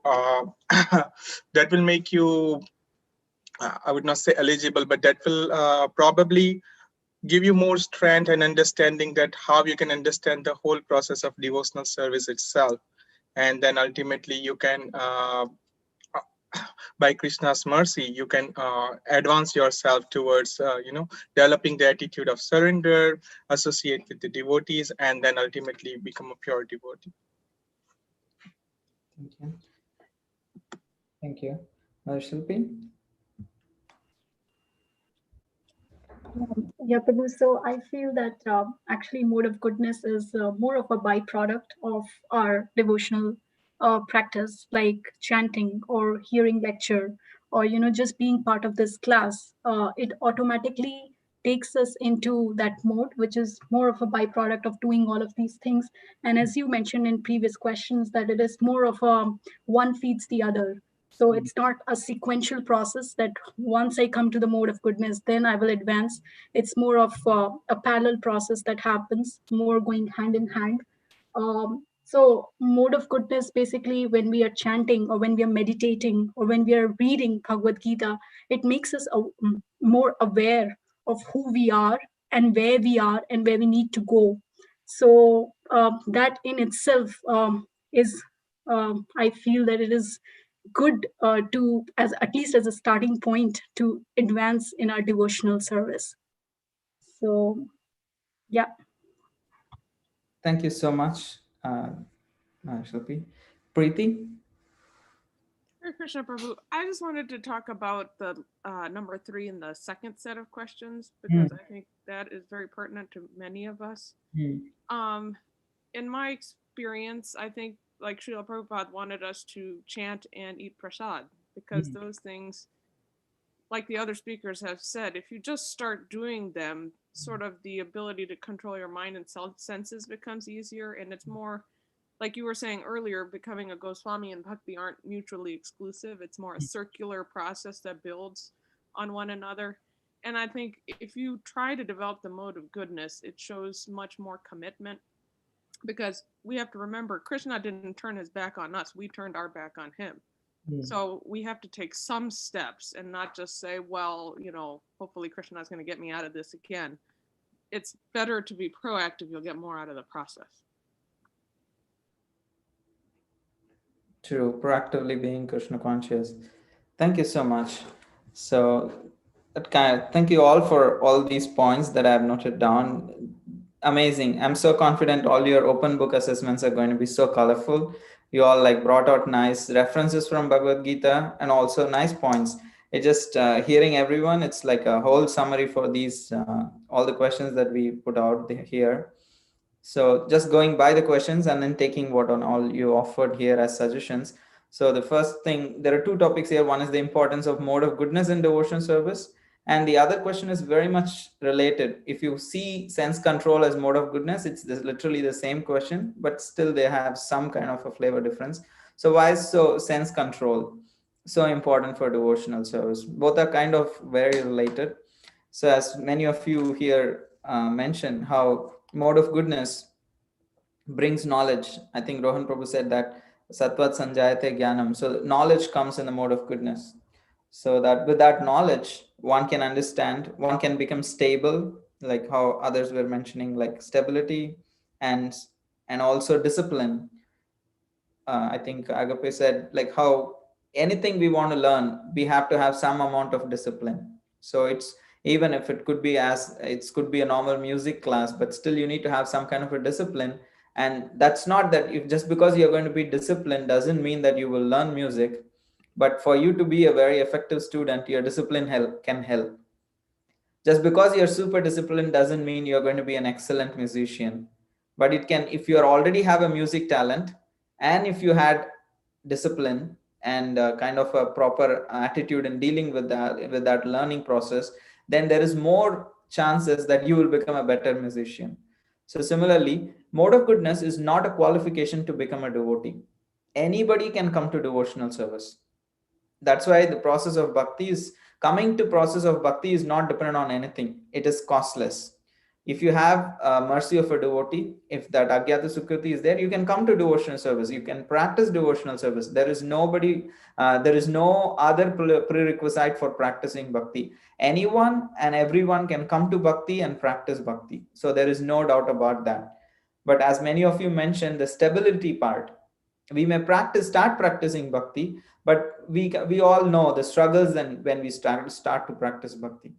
So sometimes, as Anjalika was saying, sometimes we would like to chant 16 rounds, sometimes we would like to chant none, sometimes we would like to hear a lot of lectures, go and do service, and sometimes we are in our own. So that that ups and downs is going is because of our connection, of our mind's connection with the modes for a long time. Because of that oscillation, because we are identifying with our mind, when our mind oscillates, we think I also need to oscillate along with that. So that's why sometimes our interest goes this way, sometimes our interest goes the other way. So, and I think Anangasaki Mataji also was saying how less distraction and reducing the clutter that is coming through the association of the modes and then filling it with Krishna. Both can go hand in hand, as Mother Shilpi was saying. Both is a parallel process. Both clearing the junk on one side and filling in Krishna, both can happen side by side. So in this way, coming to bhakti is possible for anyone. You don't need mode of goodness. Like Valmiki chanted, well, Mara Mara, not even Rama, Mara Mara he chanted because he was in so much ignorance. But just by the engagement in devotion service, gradually modes of goodness came. This also Mother Shilpi said, mode of goodness is a byproduct of devotion service. At the same time, we don't wait for us to come to mode of goodness just by devotion service, because you don't think, oh, I'll become a good musician and then I'll become disciplined. You become disciplined and you also learn music, both. So you also practice devotion service, you also develop discipline and routine, so that it is very bitter in the beginning, like how I think Agape was saying that. So gradually it becomes sweet. So through the elevation of the modes, then it is possible. So the strength and understanding also will come. So how Stacy was saying, then the service to others, the selfishness reduces. Then more and more self-awareness also comes up. So it is just the starting point, the mode of goodness. If we are not there, no problem. The real starting point is devotional service. But that does not mean, oh, I will develop mode of goodness by my practice of devotional service. We don't wait for it. We also side by side develop mode of goodness. It may be bitter, but it will become sweet. If you see that verse in Bhagavad Gita which says, Yattadagre vishamiva pariname amritopamam tatsukam satvikam proktam atma buddhi prasadajam. The advantage here, there is a question, what is the different connection between sense control and mode of goodness? Because when you perform sense control and when you are in mode of goodness helps you perform sense control, and gradually atma buddhi prasadajam, it can give you the knowledge of self-realization. It can give you some tinges of knowledge of self-realization. So if you're not in devotional service, it can be a great help.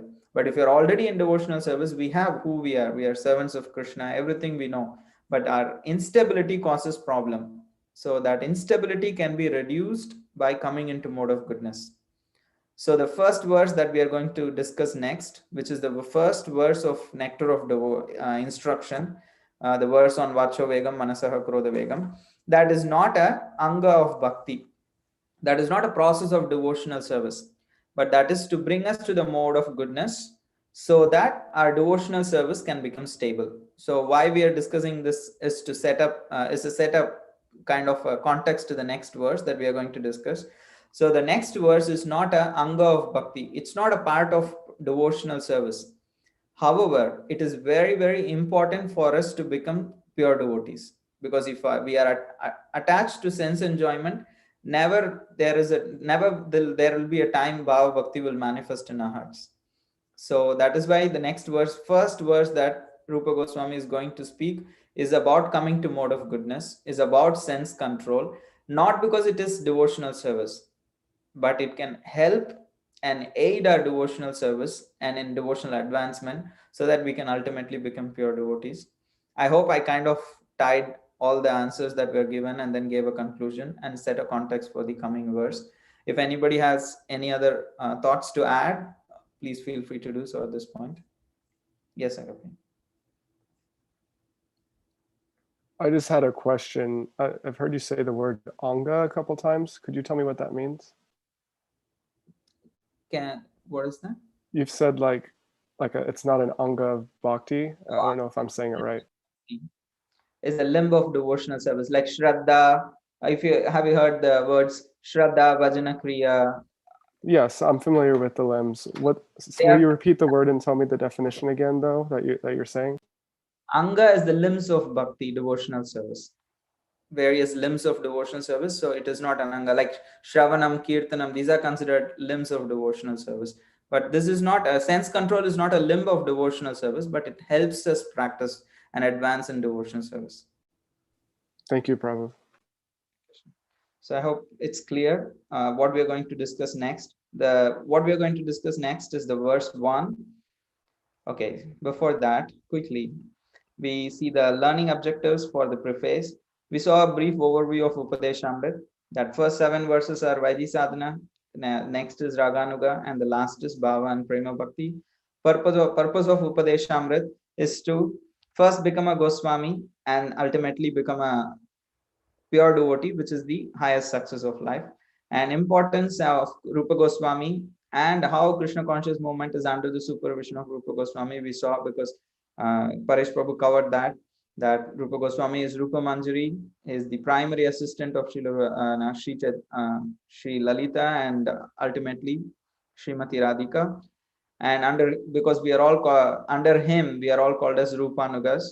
And only because he understands the innermost heart of Sri Chaitanya Mahaprabhu, his desires and his thoughts for the conditioned souls. So his literatures consider the essence of what Sri Chaitanya Mahaprabhu wants to give to us. So by reading those literatures, we will achieve the mission of Sri Chaitanya Mahaprabhu, what it is that he gave for us, and discuss how the study of Sri Upadeshamrita could help in our attitude in Krishna consciousness. So we don't consider sense control is all in all. We approach sense control with a proper attitude of surrender.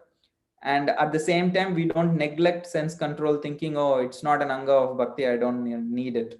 So we need sense control, but how do we approach it? So that is the proper attitude of a devotee, through dependence on Krishna, through guidance of devotees, and with proper respect for sense control, like with proper attitude of, yeah, I need this for my devotional advancement, not being callous to it. So in that proper attitude, we take to sense control. So this is what we try to discuss in the preface. So let's proceed to verse 1. So in the verse 1 also, again, we will see an overview, we will have a discussion, and then we will review the learning objectives. So in the verse 1, this is the verse.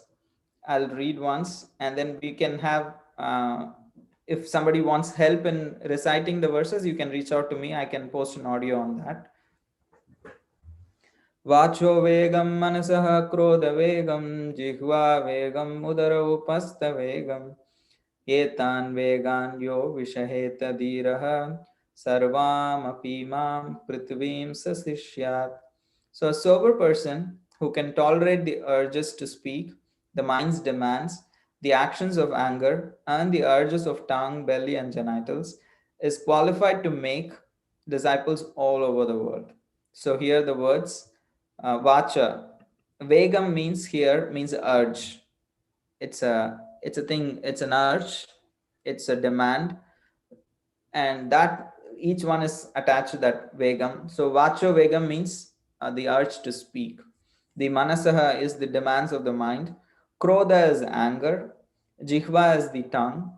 Udara is belly, and upastha is genitals. So vegam is urge. So etan vegan, whoever can control all these urges, yo vishaheta dhiraha. Who saheta means one who can tolerate. Vishaheta means one who can completely tolerate. Vishesha rupena sahan means just not tolerance, but complete tolerance, full tolerance. If somebody can completely tolerate these urges, we all know urge is like an itch, it's like a powerful dhamma, it's like a force that Arjuna says in the 3rd chapter of Bhagavad Gita also, like an invincible force. So that Vegan, one who can control dhiraha, he is a very sober person. What that sober person can do, sarvam apimam prithvim sasishyat, he can make disciples all over the world, because he is such a qualified person with character that he can actually become the guru of the whole world, the spiritual master of everyone in the world. So this is the first translation of the first verse. I again repeat, vegam means urge or a demand. Vacha is the urge to speak. Manasaha is the urges of the mind. Krodha is anger. Jihva is tongue. Udara is belly, and upastha is genitals. Vacha also refers to tongue, but it is the act of speaking, because our tongue has 2 activities. One is speaking, one is eating. So both are mentioned here separately. Vacha is a subtle sense organ for speech. Jihva is the gross tongue. So that's why both are mentioned here. I actually thought we will have a lot more time for the verse 1, so I prepared more elaborately for that. Let's see how much we can complete. In the last discussion, we saw what is sense control and what is the attitude towards sense control. So we saw how karma, followers of karma, jnana, and bhakti have different attitude towards sense control. So here the same discussion about sense control and the different attitudes of karma, jnana, and bhakti followers is being discussed by Parikshit Maharaj and Shukadeva Goswami in Srimad Bhagavatam. Srila Prabhupada begins his purport in Nectar of Instruction. He begins his purport with this section. He refers to this section of 6th canto, 1st chapter, verses 9 to 10 he refers. I am giving you the whole conversation because Prabhupada's 2 pages, what he writes is based on these verses spoken by Srila Shukadeva Goswami. So we're just going to see it quickly. I'm not going to read all of it. I'm just going to give the gist of each of those verses. And you can note it down. You can go and refer to these translations in your own time also. So this whole discussion we are going to have is about how does different people deal with sense control. First, we are going to see the question of Parikshit Maharaj. He says, oh, Shukadeva Goswami, you spoke about so many hellish conditions that people will suffer for doing wrong activities. So how can we save them from those hellish conditions so that they don't go there? So Shukadeva Goswami, just to test Parikshit Maharaj, gives a improper answer first, incomplete answer, not improper, incomplete answer. He says, oh, before one dies, one has to perform atonement for all the sins that he has committed. Then he will not go to hellish planets. And he says, before the death comes, one has to perform these atonements according to the sins. Maybe a bigger sin, a bigger atonement, a smaller sin, a smaller atonement, like that. Parikshit Maharaj is saying, people don't even understand how many sins they have performed. So it's very difficult to know what is big sin, what is small sin, how many I performed, and what are the right atonements for it. It's a big process, and there is no guarantee that you will perform all the atonements properly. So Parikshit Maharaj is saying, what kind of an answer is this? I don't think this is the right thing. What is the use of those atonement if this person continues to perform more sins? So he says that is as much as like an elephant taking bath, because an elephant takes a nice bath and then goes and sprays itself with dust. So what is the use of such a bath? So what is the use of the atonement? Because this person may commit more sinful reactions. The tendency to commit sins is not taken away. So then Shukadeva Goswami is pleased with the alertness of Parikshit Maharaj. He gives again another answer. He says, oh, if you like how a person who eats properly will not get diseased. Similarly, if a person develops knowledge, what is right and what is wrong, then he will not perform sinful activities. So because he has the knowledge what to do and what not to do, so he will escape the reactions of the sins because he will not perform sinful actions. But Parikshit Maharaj is saying it's not that easy. Just because I know what is right and what is wrong, it's not that I will not perform them. So where is the immunity? I have the knowledge, but is that all enough? Does the knowledge give me immunity from performing sinful acts? So then finally Shukadeva Goswami says, yes, what you're asking is right. Only a rare person who has adapted complete unalloyed devotional service to Krishna can uproot the weeds of the sinful actions, and also he will not have the inclination to perform future sinful activities. It's 4 o'clock. So the problem with process of karma is, oh, I performed this bad activity, so let me do this atonement, so I'll escape the reaction. But the problem is the inner desire to perform that action remains. So I'll continue performing bad activities, then I have to continue to do atonement. And this atonement is not complete immunity also for not suffering the reactions. The same with jnana also. So that's why here Shukadeva Goswami says, only a person who engages in devotional service to Vasudeva can both escape the sinful reactions of all his activities, and also he can destroy the ignorance which is the cause of these sinful activities. The ignorance of the heart. Om Ajnana Timirandhasya means we say that the ignorance in our heart is taken away by spiritual master, because That ignorance is what causing sinful desires. And when we have sinful desires, we act on those sinful desires. Avidya, Kama, Karmabi. Kunti Maharani says in Bhagavatam, Canto 1, Chapter 8. Avidya, Kama, Karmabi. Avidya is ignorance. Because of ignorance, I develop Kama. I develop unnecessary desires. Because I have desires, then I engage in sinful activities, Kama, Karma. So, and because of that, I'm just going on in that cycle of Avidya, Kama, Karmabi. So that cycle is broken only by devotional service to Vasudev, Krishna, and then Shukadeva Goswami says, only one who takes shelter of devotees, the path followed by pure devotees, is certainly the most auspicious path in the material world. So he says there is no other way than following the footsteps of Mahajano Yena Gatas Supanta. Only by following in the footsteps of devotees and rendering devotional service to Krishna is the only way to deal with sense control effectively. So we are neither worried about nullifying the sinful reactions, nor are we trying to continue doing those sinful activities and not suffer the reactions. So we lose attachment to performing sinful activities, and we don't also suffer the effects of the past sinful reactions that we have knowingly unknowingly done. Because in this life also, even after becoming devotees, knowingly unknowingly we commit so many activities which may have some sinful reactions. We may walk over an ant, we may kill some living entities without our knowledge, and just in the course of living in this world we may have to accrue certain sinful reactions, but those sinful reactions are all burnt in the fire of devotional service, not willingly performing, unknowingly performing as part of living in this world. So then that is the immunity that the devotional service offers. So that is why devotional service is the real atonement. Trying to become Krishna conscious is the real atonement that we can perform to escape the sinful reactions and the tendency to commit sinful actions. So we will, whatever I'm saying, we will see all those things in the coming slides, but I'm just discussing this section of Srimad Bhagavatam. From here, Srila Prabhupada will pick up all his arguments given in the purport of Nectar of Instruction, verse 1. So any questions or comments on this discussion between Parikshit Maharaj and Shukadeva Goswami? Then we can get into the verse.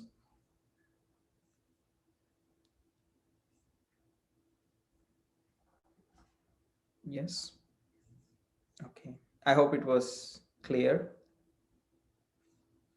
So whatever we saw now, the gist of it is Srila Prabhupada is going to mention here. So Prabhupada, here we are discussing the verse 1 overview of the purport. So the topic is, what is real atonement? What is Prayaschita?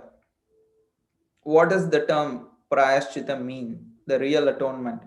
Srila Prabhupada, taking clue from the discussion between Shukadeva Goswami and Parikshit Maharaj in Srimad Bhagavatam, gives here the essence of that discussion. Excuse me. Real atonement means coming to real knowledge that there is no use in again doing sinful activities and doing some atonement to escape the reactions. Just lose the attraction to do sinful activities. That's the best thing. So coming to real knowledge.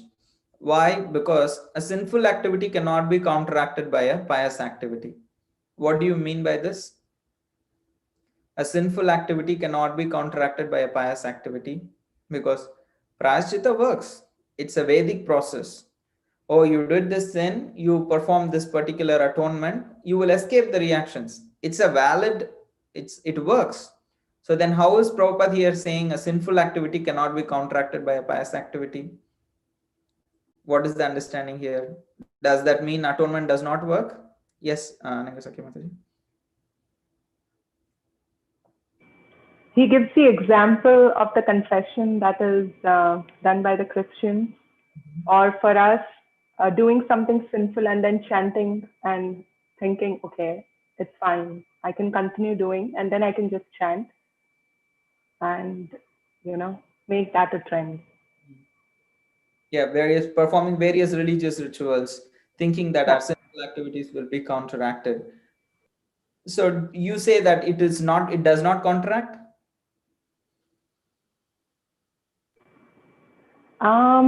I would say it does not until the desire is removed.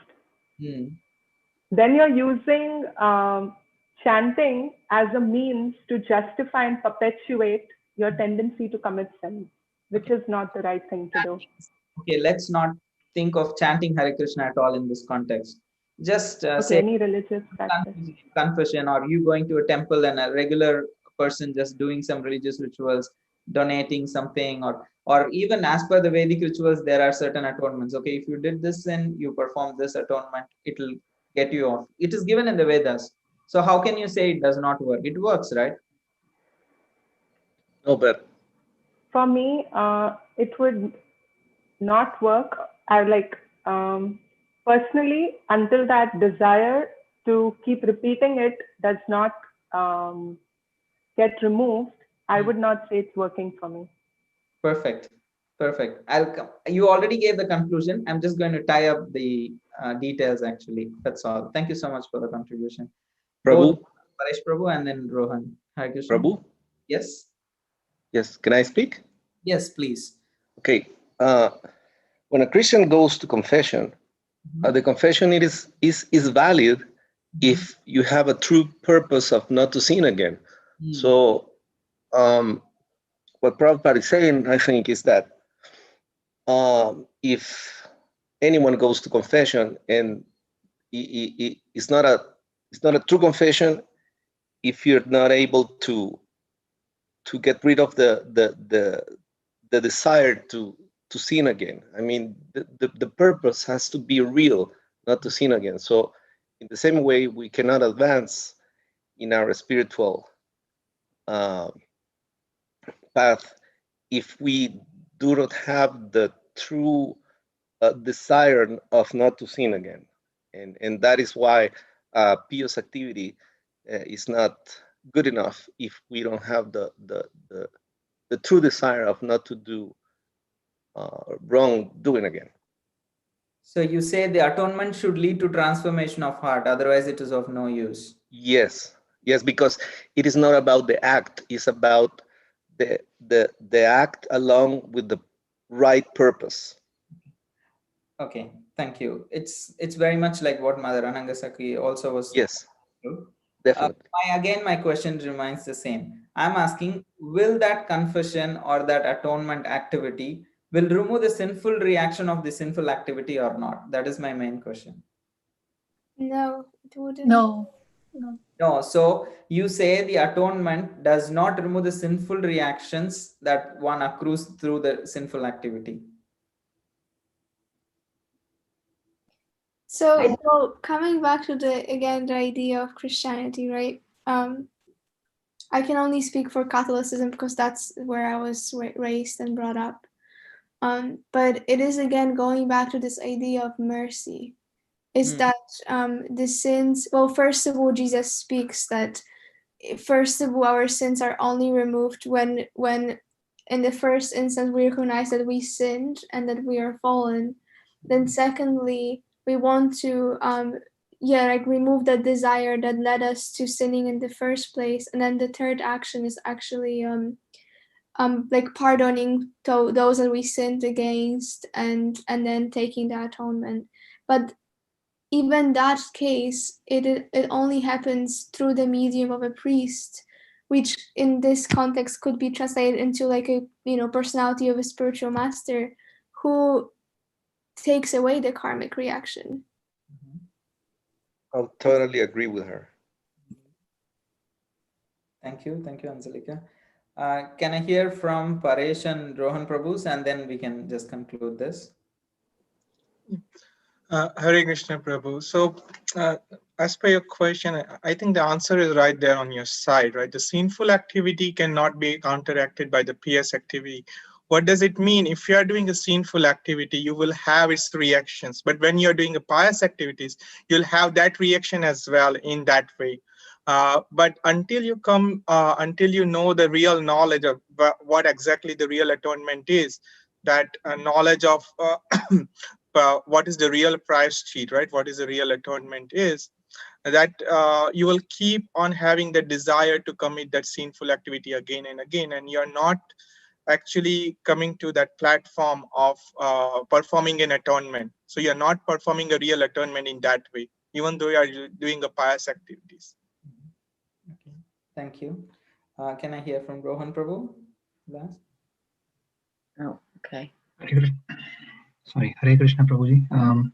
So yes, as Anangasaki Mataji and Hector Prabhu and Paresh Prabhu mentioned, the desire to sin itself should be uprooted, but a sinful activity is still going to accrue reactions, because also the law of karma is very mechanistic. It's like a child putting his hand in the fire is going to burn the child's hand no matter what. So yeah, it was my understanding, Prabhuji. Thank you. Amal Gopi Mataji? Hello? May I say something? Yes, Stacy. Yes. Thank you, Prabhu. For me, I would say no to that answer, because even if you're talking just about the 8 limbs of yoga, you're talking about satya, you're talking about the cleanliness of the mind. So if the mind is thinking of doing all of these, these not good, these theft and punishment and, and other things, and then you go one day and you say, okay, I'm going to not do it anymore, but the mind is keep thinking about it, then your mind is dirty. So I think that you have to change what's in the mind. With the soul is clean, but you have to change what's in the mind, to have a consistent, to have that be true, in my opinion. Inner change and a transformation is indispensable. Yes. Thank you. Amal Gopi Mataji?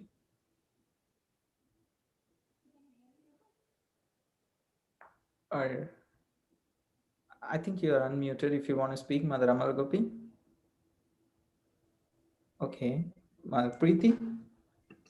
Yeah, Prabhu, I have a question for you, though. I mean, I understand it's an offense to, do sinful activity and then say, I'm just going to go do some pious work and knock that out. But there is, whenever you do Ekadasi or you read about Ekadasi, people accidentally do Ekadasi and many of their sins are burnt up. Or, you simply read the story with faith and then you've done an Ashwamedh Yajna. So there is something to it. Okay. So yeah, I can take up in connection with this thing. So just to thank you for all the contributions. So just for the time's sake, I'm just going to give the conclusion straight without taking up all the suggestions, like all the contributions. As Rohan Prabhu, Paresh Prabhu said, there is a sentence here which says a sinful activity cannot be counteracted by a pious activity.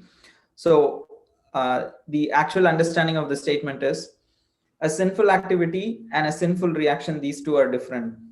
Every activity has some reaction. A sinful activity gives rise to certain sinful reactions. So in the Vedic scriptures and in various religious traditions, there is a way that you perform certain atonement for a certain kind of sin. So then you are absolved of those sinful reactions. But you are not absolved of the inclination. The inclination to perform the sinful activity is not removed from your heart. But you can be absolved of the sinful reactions. It is an authorized process. But why we don't accept it is because it's not complete. Since it's an incomplete process, we reject it. However, it has its own a subjective place. It works, but it does not work in the sense of all what we are all saying, that removing the inclination, cleaning the mind completely, changing the disposition of the heart, and taking away our desire to again perform those sinful action. That is not accomplished. That is what Shukadeva Goswami is saying. That is only accomplished by practicing devotional service and following in the path of the Mahajanas, in the previous devotees, and taking to devotional service. That's why he rejects karma and jnana. In the same line, Srila Prabhupada is stating that a sinful activity cannot be counteracted by a pious activity. It's not like a counteraction because the inclination is remaining. You are only counteracting the reactions. And that's why Prabhupada is saying the real prayaschitta, the real atonement is the awakening of our dormant Krishna consciousness. And coming to the question that Mother Preeti raised, even we hear about Ekadashi and all these things like that. Yes, on a certain level, practicing Ekadashi can have those effects. Like the same activity, bhakti, for some people can act as a prayaschitta, can act as a pious activity. But for us, if we have the right attitude, it can act as a pure devotional activity. It depends on the attitude, how you use it.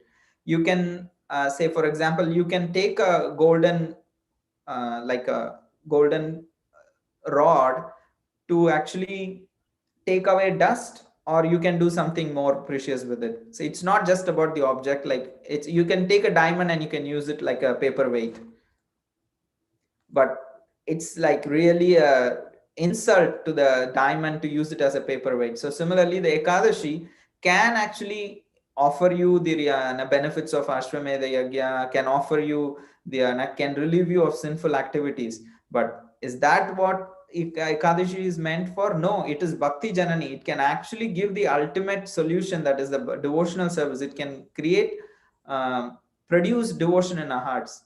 So that is why sometimes Vedic scriptures encourage you, oh, if you perform Ekadashi, you will overcome the sinful reactions. You will get the benefits of performing Ashwamedha Yajna. So someone who is in that consciousness will pick that up, because that's what they are attracted to. They will start practicing Ekadashi so sincerely.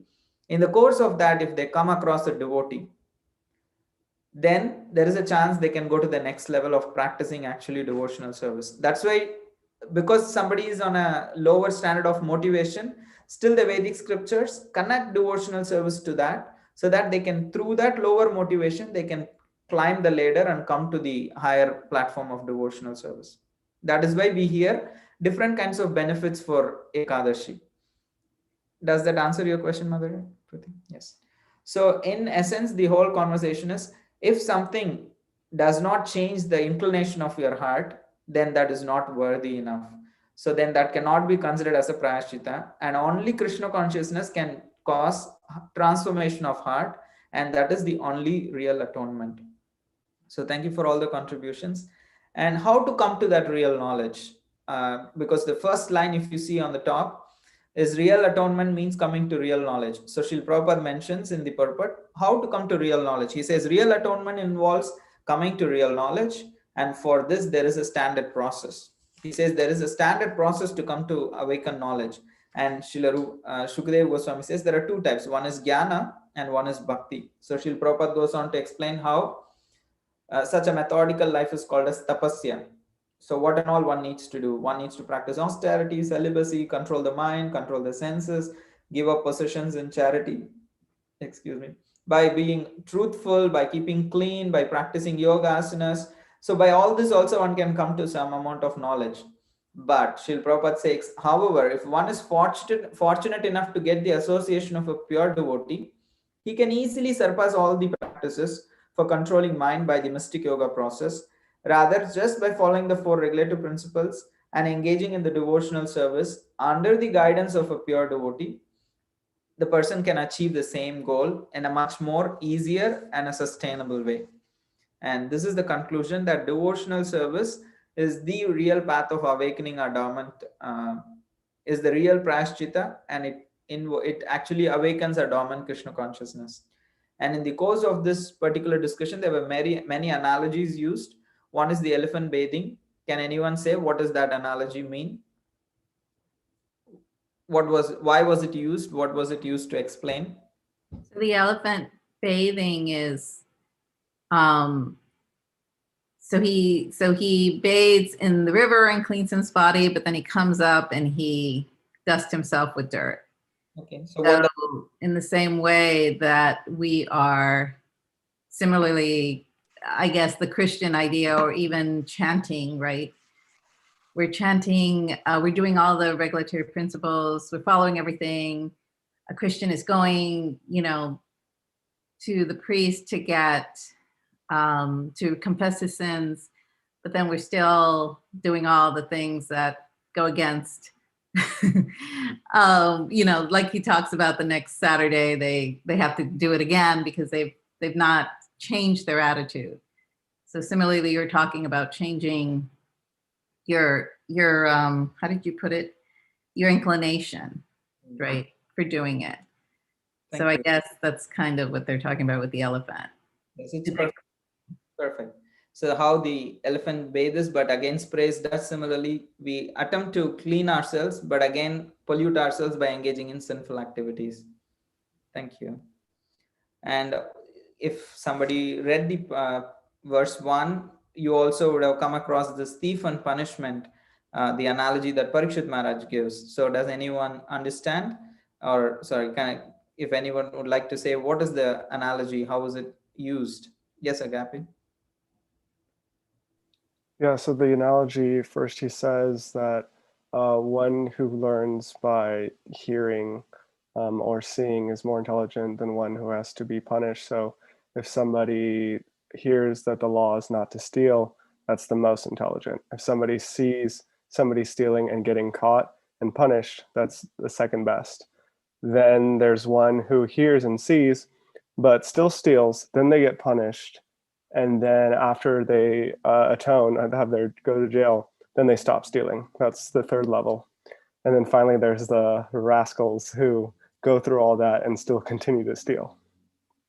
Yeah, thank you. Thank you. It was perfectly put. And it actually connects to the same topic that in spite of going through punishment or a kind of an atonement of going to jail, still the person is not transformed. So what is the use of that punishment? And the third, confessions are the same topic. Like people may confess, but again end up doing the same activities for which they confessed. So what is the use of that confession? And these are the three analogies used to emphasize the same topic. And then the fourth analogy is the hygienic process. That hygienic process is, if a person practices a proper hygiene in terms of eating, then he will not get diseased. Or if he is diseased, by following the hygienic process, he can get better. So that is the process of knowledge. By having proper knowledge, we can clean our conceptions and we can become healthy. That's in that context, that analogy is used. So anybody has any questions? Okay. So the next, now the whole topic of sense control and Prayaschitta we have completed, but we have to actually get into the actual verse, which is what each and every urge and how it is now being controlled by Bhakti Yoga. We have spoken that, Bhakti Yoga is the best process that helps us to change the inclination and everything. But how does that actually happen? How does a devotee do all these, overcome all these urges? Because we have seen karmis do it separately, Gyanis do it in a different way, but the bhakti is the best process. But how actually you do it? So that is what is going to be this discussion here. And Vachu Vegam, the urge to speak. We all know the problem that Srila Prabhupada also mentions here in the purport is the tendency to talk materialistic topics and also the impersonalistic Mayavadi philosophy. So this is the problem, that the urge to speak for the sake of speaking. And the solution is not to just keep silence, is not just to stop speaking, but Srila Prabhupada says the real solution is to actually start speaking about Krishna. And in the Anuvriti commentary, Bhakti Siddhanta Saraswati Thakur, we will see later, he says the fruit of practicing control of speech is one's desire to speak Krishna, about Krishna. If someone actually performs Krishna Katha properly and practices not speaking anything mundane, if this combination is done very nicely, then his desire to speak about Krishna will increase. So to that extent, Bhakti Siddhanta Saraswati Thakur will not eat anywhere if he is not allowed to speak enough about Krishna. If you invite him to your place to give a katha, and if you won't actually give him enough time to speak about Krishna, then he will not eat at your place. And he will just leave. And he says this is the fruit of practicing, like not speaking nonsense, because he wants to speak and he doesn't want to speak nonsense. So what will he do? He has to speak about Krishna. And he wants to speak, the more he speaks about Krishna, he gets addicted speaking about Krishna. So he wants to speak more and more. So when a person doesn't give him enough chance to speak about Krishna, he says, no, I'm not going there and I'm not eating anything here, because there is no What is the purpose? Because I can speak about Krishna. I'm so addicted to speaking about Krishna. So he says the best way of Vacho Vegam, someone performs Vacho Vegam, is that he has such an interest to speak about Krishna that he just wants to speak about Krishna. So there is no control there. There is no silence there, and there is no limit there. You can 24 hours you can speak about Krishna if you have the energy. So that is a real fruit of tolerating the urges to speak something nonsense. So this is how he concludes, and I think this is pretty straightforward to understand. So engaging in non-conscious topics is the problem, and we control it by speaking about Krishna. Someone had a question? Yes, I kind of want to mud the waters a little bit, because I am wondering how, like, there's I'm thinking about actually the lecture that I heard from Mother Krishnandini, and it was actually speaking about devotee relationships, and naturally, you know, at the core of our practice are relationships with devotees, and so it's like I feel like sometimes speech can be seeming, at least externally, that it is prajalpa, or like it is not fully, or externally Krishna, like related to Krishna, or it's not Krishna Katha. And so it's like, how do we approach that? How do we you know, kind of like engage in devotional service, keep relationships with devotees, and at the same time protect our tongue from getting dirty by not speaking the, you know, right things. Do you understand the question? The question is, because in the association of devotees, we have all these relationships. So how do we make sure in the course of developing those relationships, we don't just to encourage them or just to kind of engage, we don't speak something other than Krishna consciousness? Yes, exactly. And to simply keep it real, because, you know, we are real people with real problems, and so yeah, I feel like sometimes it's just not even appropriate or helpful to kind of like speak Krishna Katha strictly, in a sense. Like if I was to come to someone and say, okay, I'm dealing with this problem, and then someone responds simply like, in Srimad Bhagavatam, there's this verse, you know, I would feel like, you know, offended or not heard properly. And so it's kind of like, how do we deal with these situations? There are multiple facets to this. First of all, if we have the faith, and if we are actually coming from a very deep place, then people are always eager to hear from those kind of people about Krishna. So you also see when there are multiple like devotees, when certain devotees speak about Krishna, you know that it's coming from a very deep place. You shut your mouth and you want to actually listen to them. You don't think, oh, what does this guy has to say? You really feel that this person has Krishna in him and he is speaking about Krishna and I need this. So we can have a senior junior relationship like that. It's very easier. But when dealing with friends, it has to be done with maturity. And the more we develop spiritual qualification, it becomes much easier for us to engage in personally. Also, we are convinced of what we are saying, and people also will respect. There is a certain gravity to your persona. It is not like you carry book around and then when you want to speak whatever you want to speak, you speak. As soon as the other person speaks, you open a book and say Prabhupada says this, then that doesn't work, because it's no like to make a sound you need two hands. So in any conversation you need two people. So if a person is actually like understanding that you're not interested in some kind of a gossip, naturally it will reduce. But you can be a good friend and make them understand that where you're coming from. So it has to be done from a mature place. And we also need to be very honest, how much do we have like an inclination to speak about all these things. If we want to control, then Krishna will see that desire and he will facilitate easily. But on one side we speak, and before when others come, like in our own time, see, Prajalpa is not just speaking. Prajalpa is what do we do with our gadgets also. So what we watch, what do we listen to, what do we read, everything. It's not just what we are speaking. So if in our time, in our own personal space, if we read, if we hear, if we speak, everything related to Krishna or related to our general life, which is not against devotional principles.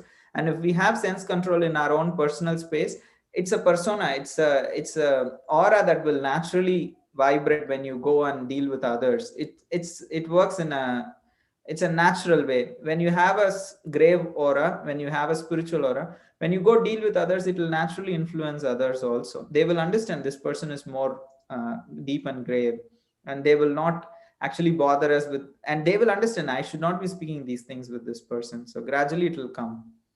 I'm not sure if I'm answering your question exactly. Yeah, no, yeah, I feel like you have an interesting way of answering the question that it really then goes back to almost always to the consciousness, which is really, really amazing. And it comes from a deep place, as you are saying. What I understood from what you said is essentially that it is a matter of practicing what we preach and really truly embodying the understanding of the Shastras, which then translates into being able to bring relate everything we say or a lot to what we say to Krishna in a natural way, as opposed to forcing it and spoon feeding it just like based on trying to find a connection. Because when we truly understand it, then there's not even an effort to try to do that. It simply comes out because it's part of like us and our daily lives. And just to conclude, before I take Mother Nirali's question, when you meet senior people, if you are very eager to listen about Krishna from them, if that eagerness is very consistent and we keep doing it, whenever you see a person who's senior and you always want to listen to them and inquire them about Krishna, if it is very sincere and if it is very consistently done, then you will develop the ability to not speak nonsense, and also your ability to actually speak and maturely how to connect with people on the right place, but surely not bring our consciousness also not down. The connection may not be very obvious in what I'm saying, but if we actually, because it takes humility for you to be inquiring from a senior person very sincerely. So if you are humble, then you will deal with your juniors also in a right way, but not in an arrogant way. When things are done in a humble way, people will accept for who you are. Thank you. That's a beautiful instruction. Thank you. It's for me also. I have heard that. I'm just reflecting when sharing with all of you. And I'll take first Nirali's question, and then I'll take Radha Prem Pradhamataji's question. So when we're talking about, I think of I've been thinking about the difference between knowledge and intelligence, and it's like you talk about having knowledge, but then, having the intelligence to apply that knowledge is what I feel like a devotee is really, a true devotee is really capable of doing. So it's like in your interactions, you could maybe quote multiple verses of the Shastra, but the Bhagavatam or whatever, and get the point across, but you would know intelligently what would that person connect to, or what would be meaningful to them. Yeah, it's a very nice thing that you brought up. Krishna also speaks these two things as very separate in Bhagavad Gita. He speaks knowledge in 3 modes, and he also speaks intelligence in 3 modes. As you rightly said, we may have the knowledge, but we also need to have the practical intelligence. Okay, how do we actually? So it's also sometimes you can call it wisdom.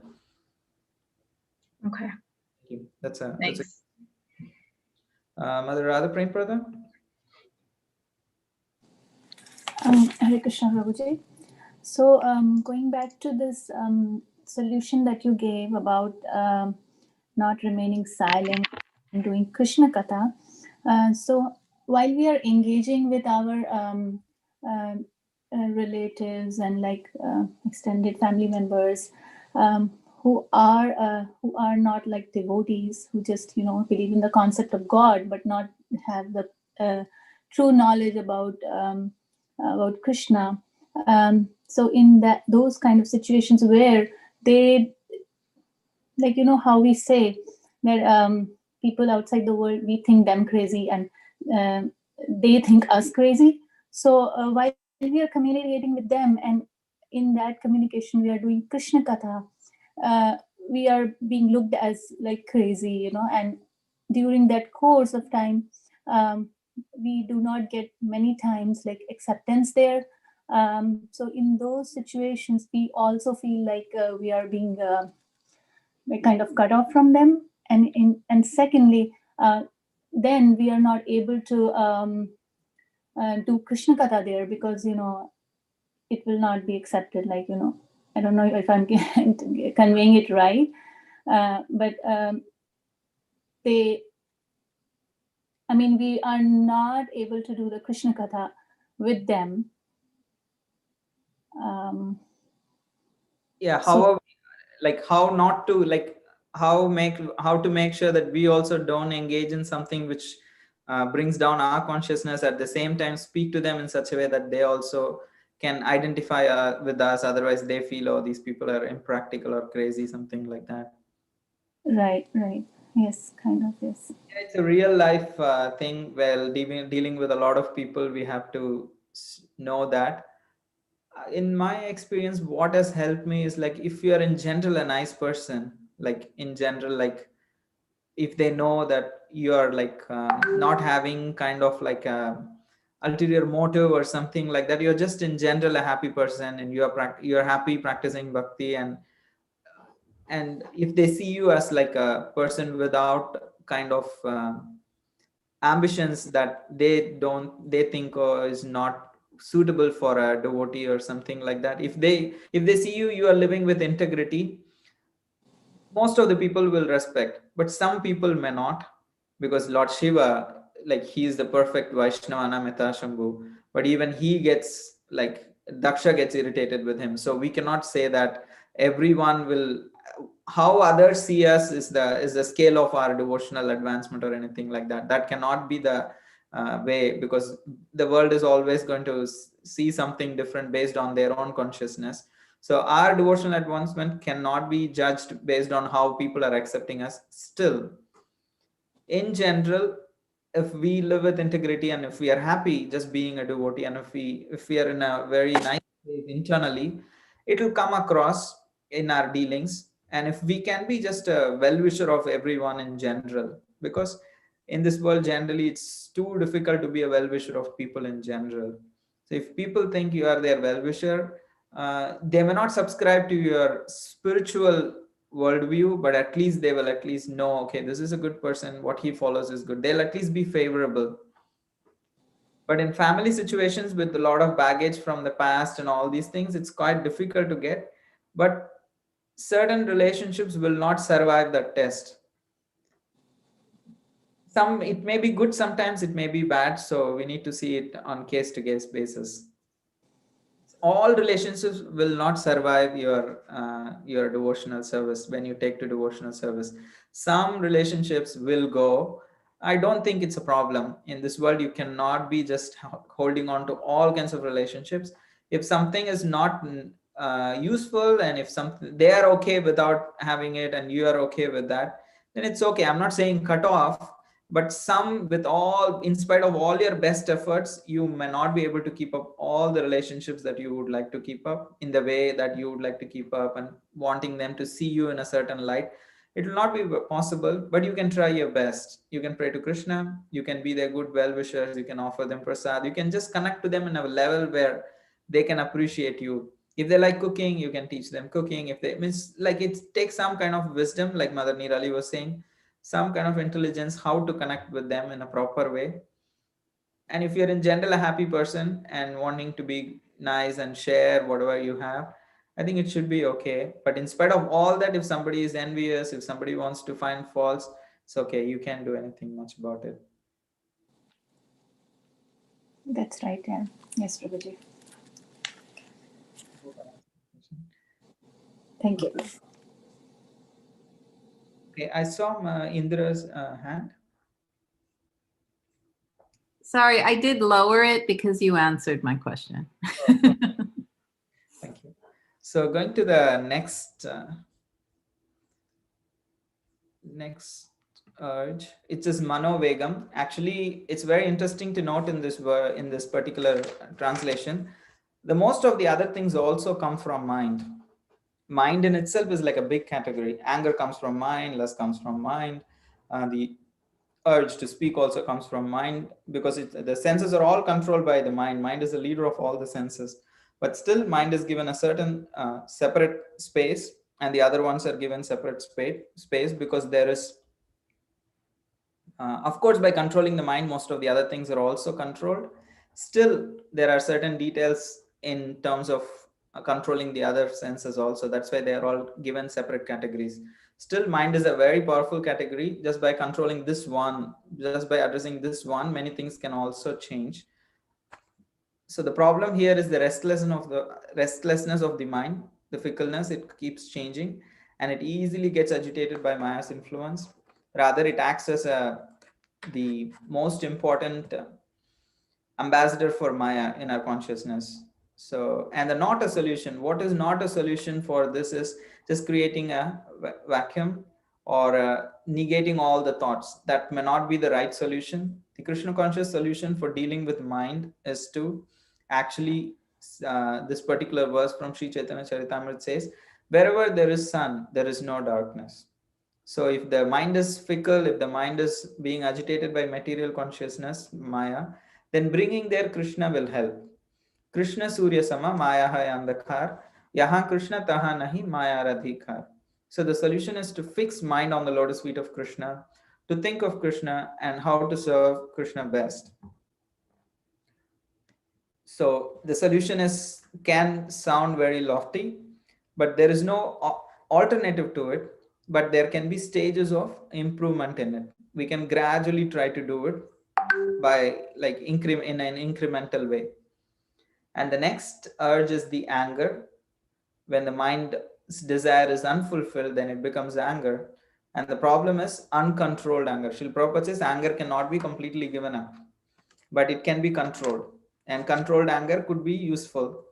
The solution Prabhupada uses here is apply against blasphemers, but the examples he gives can clarify that it's not for every one of us. It's not that we go around, pick up blasphemers, and then we become angry on them. That is not the right way. There is a context in understanding that. Here, Srila Prabhupada gives how Lord Chaitanya attacked Jagai and Madai, or Hanumanji set the whole Lanka on fire, or Arjuna killed so many people in the battlefield. So here anger is utilized in the Krishna service. But if you see in all these situations, it's either the Supreme Lord personally, or they are directly under the mission of the Lord or the guidance of the Lord. So we cannot always say that very confidently from our heart that we are like that Arjuna or Hanumanji and we can just go around becoming angry at people. Rather, like we also know Nityananda Prabhu would take like a straw in his between his teeth, and he would offer obeisances to people and knock their door and then say, he would beg, please chant Krishna, you are a great person, you are actually an amazing person, why don't you just add one thing to your life, which is the Krishna. So just chant name of Krishna, just sing the name of Krishna. So Bhajo Krishna, Laho Krishna. So there are both these understandings. So this anger aspect has to be performed with, applied with maturity and guidance. It's not that I just go around, take out all my anger. A person whose anger can be controlled means his lust also needs to be controlled first, because one of the names of anger is Kamanuja, the younger brother of lust.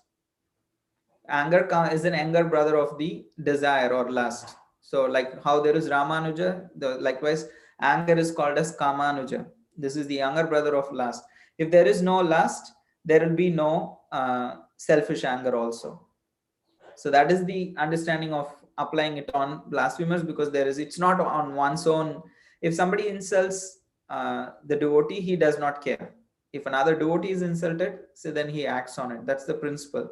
But how does he do that, and when to do that, that needs guidance. It's not that like we go in a train, another person actually does something to the devotee, we attack that person or we murder the person. It may not be always warranted. So all these kind of crazy things have happened when the things are not rightly understood. Still, the main understanding is we control our lust, then we will also be not passionately dragged down by the anger. We will know when to apply it, how much to apply it. The best example would be how a mother applies anger to controlled anger towards their child. Sometimes we can become uncontrollably angry also, but a matured mother, she knows she's not generally angry, but when a child actually repeatedly does some mistake, then she shows a false anger just to control the child. So there she is not controlled by anger or used by anger, rather she uses anger to achieve a certain purpose. So similarly, if we control anger, then we will be able to use it. We will know when to use it instead of being end up used by the anger. Like in a, what do you call, like in a helpless way, we sometimes end up being used by the anger. Instead, if we control it, it is like my pen, so I know when to pick it up and when to use it. So we have to come to that stage, and the best way that is to first control our desires in Krishna service. If all our desires are Krishna conscious, then our anger also will also be applied properly. So I hope that answers the topic. Any questions on that? Okay, so the Jiva Vegam is like a very interesting problem, which it's like a widespread topic. So it's an indiscriminate and unrestricted eating, because you can see how our lust and greed actually manifest when food comes before sometimes. At least I can speak for myself. So the solution is to only take Krishna Prasadam, but the understanding is, oh, I can take Krishna Prasadam throughout the day, anytime I want. No, then Srila Prabhupada says scheduled times. So to control the tongue, now the regulation in eating is helpful. So here regulation is brought in. To only eating Krishna Prasad itself is a big deal, but eating it on regulated schedule and scheduled times is also a key. Not just Prasad, but also regulated times.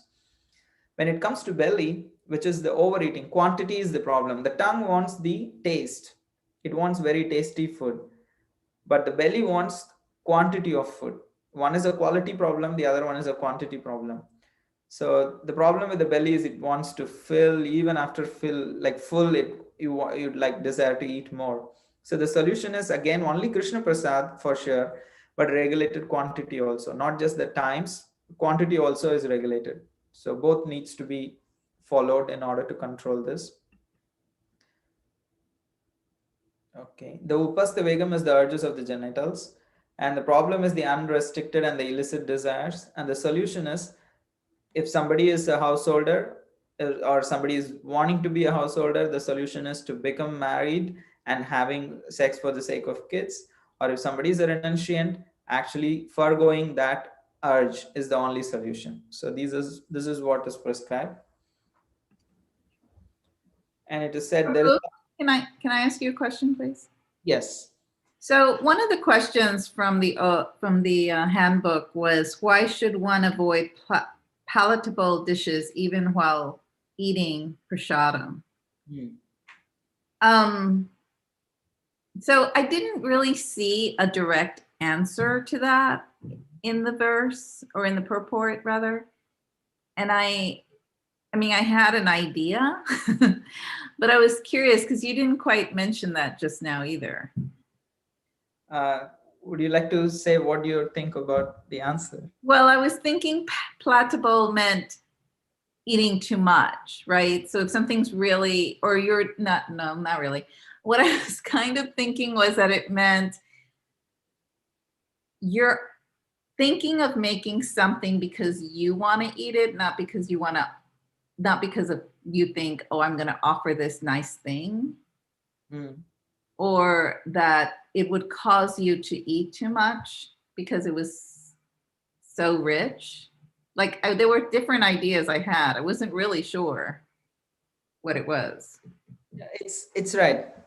There are many, as you're saying, there are many details to it, but one of it is for sure, like thinking, oh, I'll offer palatable dishes to the deities so that I can eat. That desire, if it's there, that is also a problem, because the the underlying desire is desire to enjoy a certain kind of food.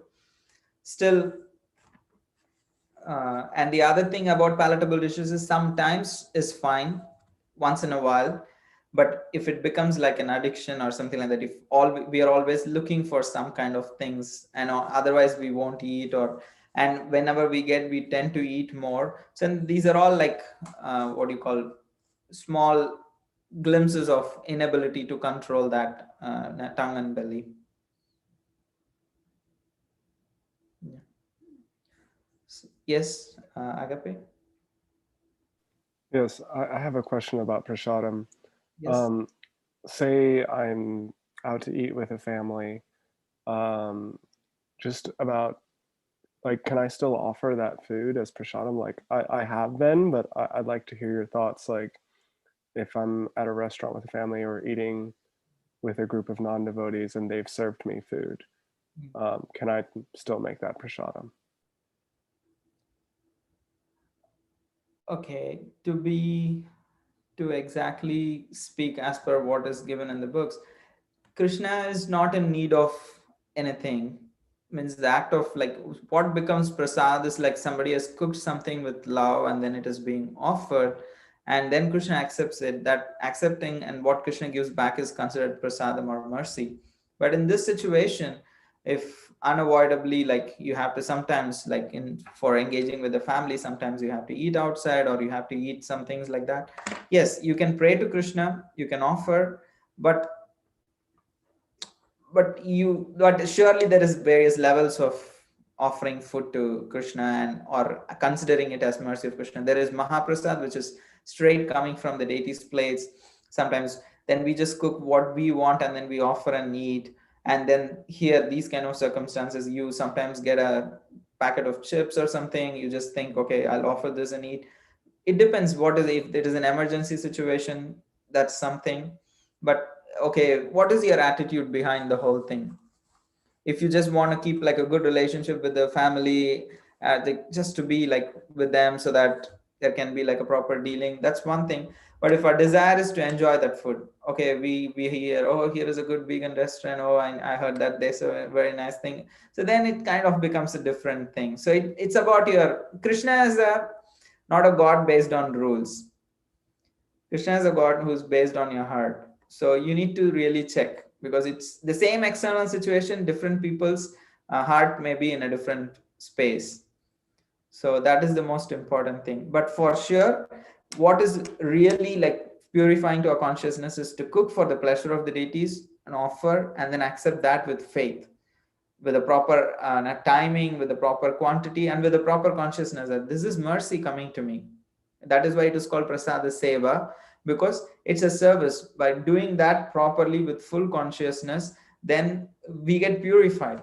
It's a very powerful process of cooking for the pleasure of Krishna and offering for the pleasure of Krishna and then accepting it as mercy. The whole just always sitting and eating is also not a great thing. Sometimes everybody should actually endeavor to cook also for the pleasure of Krishna, because that also will help us understand how it takes certain amount of consciousness. Because sometimes, like, you grew up in a household or something like that, you always get like prasad comes to your plate like ready, you just don't know what goes through that process. It'll always be good for devotees to individually, even it may be a small fruit, just thinking about the pleasure of Krishna, trying to cut it nicely, trying to arrange it nicely, making an offering as an act of love. So understanding that everything is for the pleasure of Krishna, and doing that activity and eating, that is called really prasad, because we are able to relish, have that consciousness of being servants of Krishna, that he is the ultimate enjoyer. But in the course of life, we end up having certain kind of foods and other things for various reasons. You have to check your heart. You need to really be like true to yourself and to Krishna. Beautiful. Thank you so much. So there are various ways of tapasya. The yogic tapasya or the pancharatrik tapasya. Pancharatrik tapasya is devotional way. So when one is fully practiced in the methods of Krishna conscious sense control, then he can be qualified to be a bona fide spiritual master. I'm going to rush a little bit, because the same concepts we are going to see through the lens of Bhakti Siddhanta Saraswati Thakur's commentary. And These we have already seen. So these are the three. He combines this whole 6 urges into 3 categories. He says it is speech, mind, and body.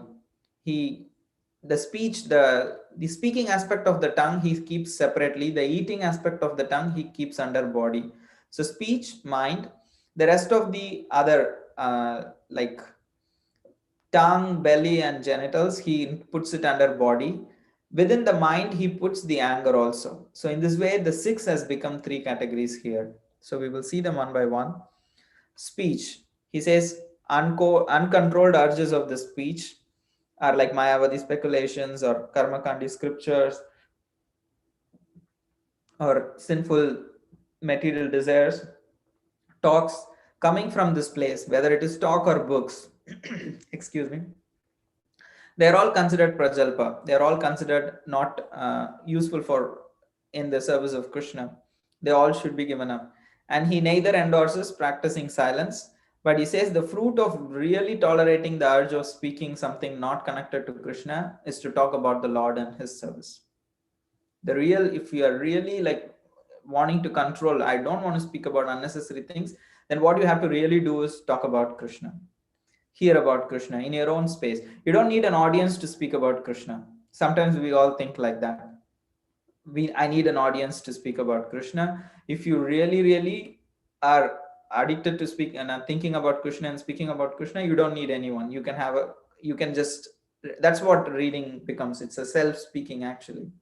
What you choose to read, what you choose to see in your mobile, what you choose to see in your free time, that's all what you want to speak actually. Because you don't have a company, then you end up seeing it. So it's all a reflection. It goes very deeply. So in terms of mind, he speaks. He says one is the avirodha priti, means unrestricted attachment. There was a question earlier that somebody asked me personally, what is avirodha priti? Unrestricted attachment. There is avirodha, means virodha is counter. There is no counter, free flow. I'm just falling freely in love. So just getting attracted without any restriction. I'm just giving myself up to that attachment. So that is called as an unrestricted attachment. He says there are 3 types of these kind of unrestricted attachments. One is a Mayavadi philosophy, karma kanda, and karma. When people have these kind of desires to personally enjoy on any level, subtle or gross, so then when it is frustrated, then there is virodha yukta krodha. Anger comes because they could not achieve that thing, what they wanted. So anger arising from frustration of desires. So we all can just meditate. We want something to happen in a certain way, and then someone comes and spoils it. Because we wanted that to happen in a certain way, then we become angry. Hey, why did you do that? All these things. Because we had an expectation. So that expectation is the cause of that anger. So if that expectation was, if we were in a detached space, we'll be like, okay, how do I do? Okay, whatever happened. So then our anger will be much more controlled. We'll be in a more matured space. And in terms of body, he deals with tongue, belly, and genitals. He says all the 3 are physically situated in a straight line. And it starts with tongue.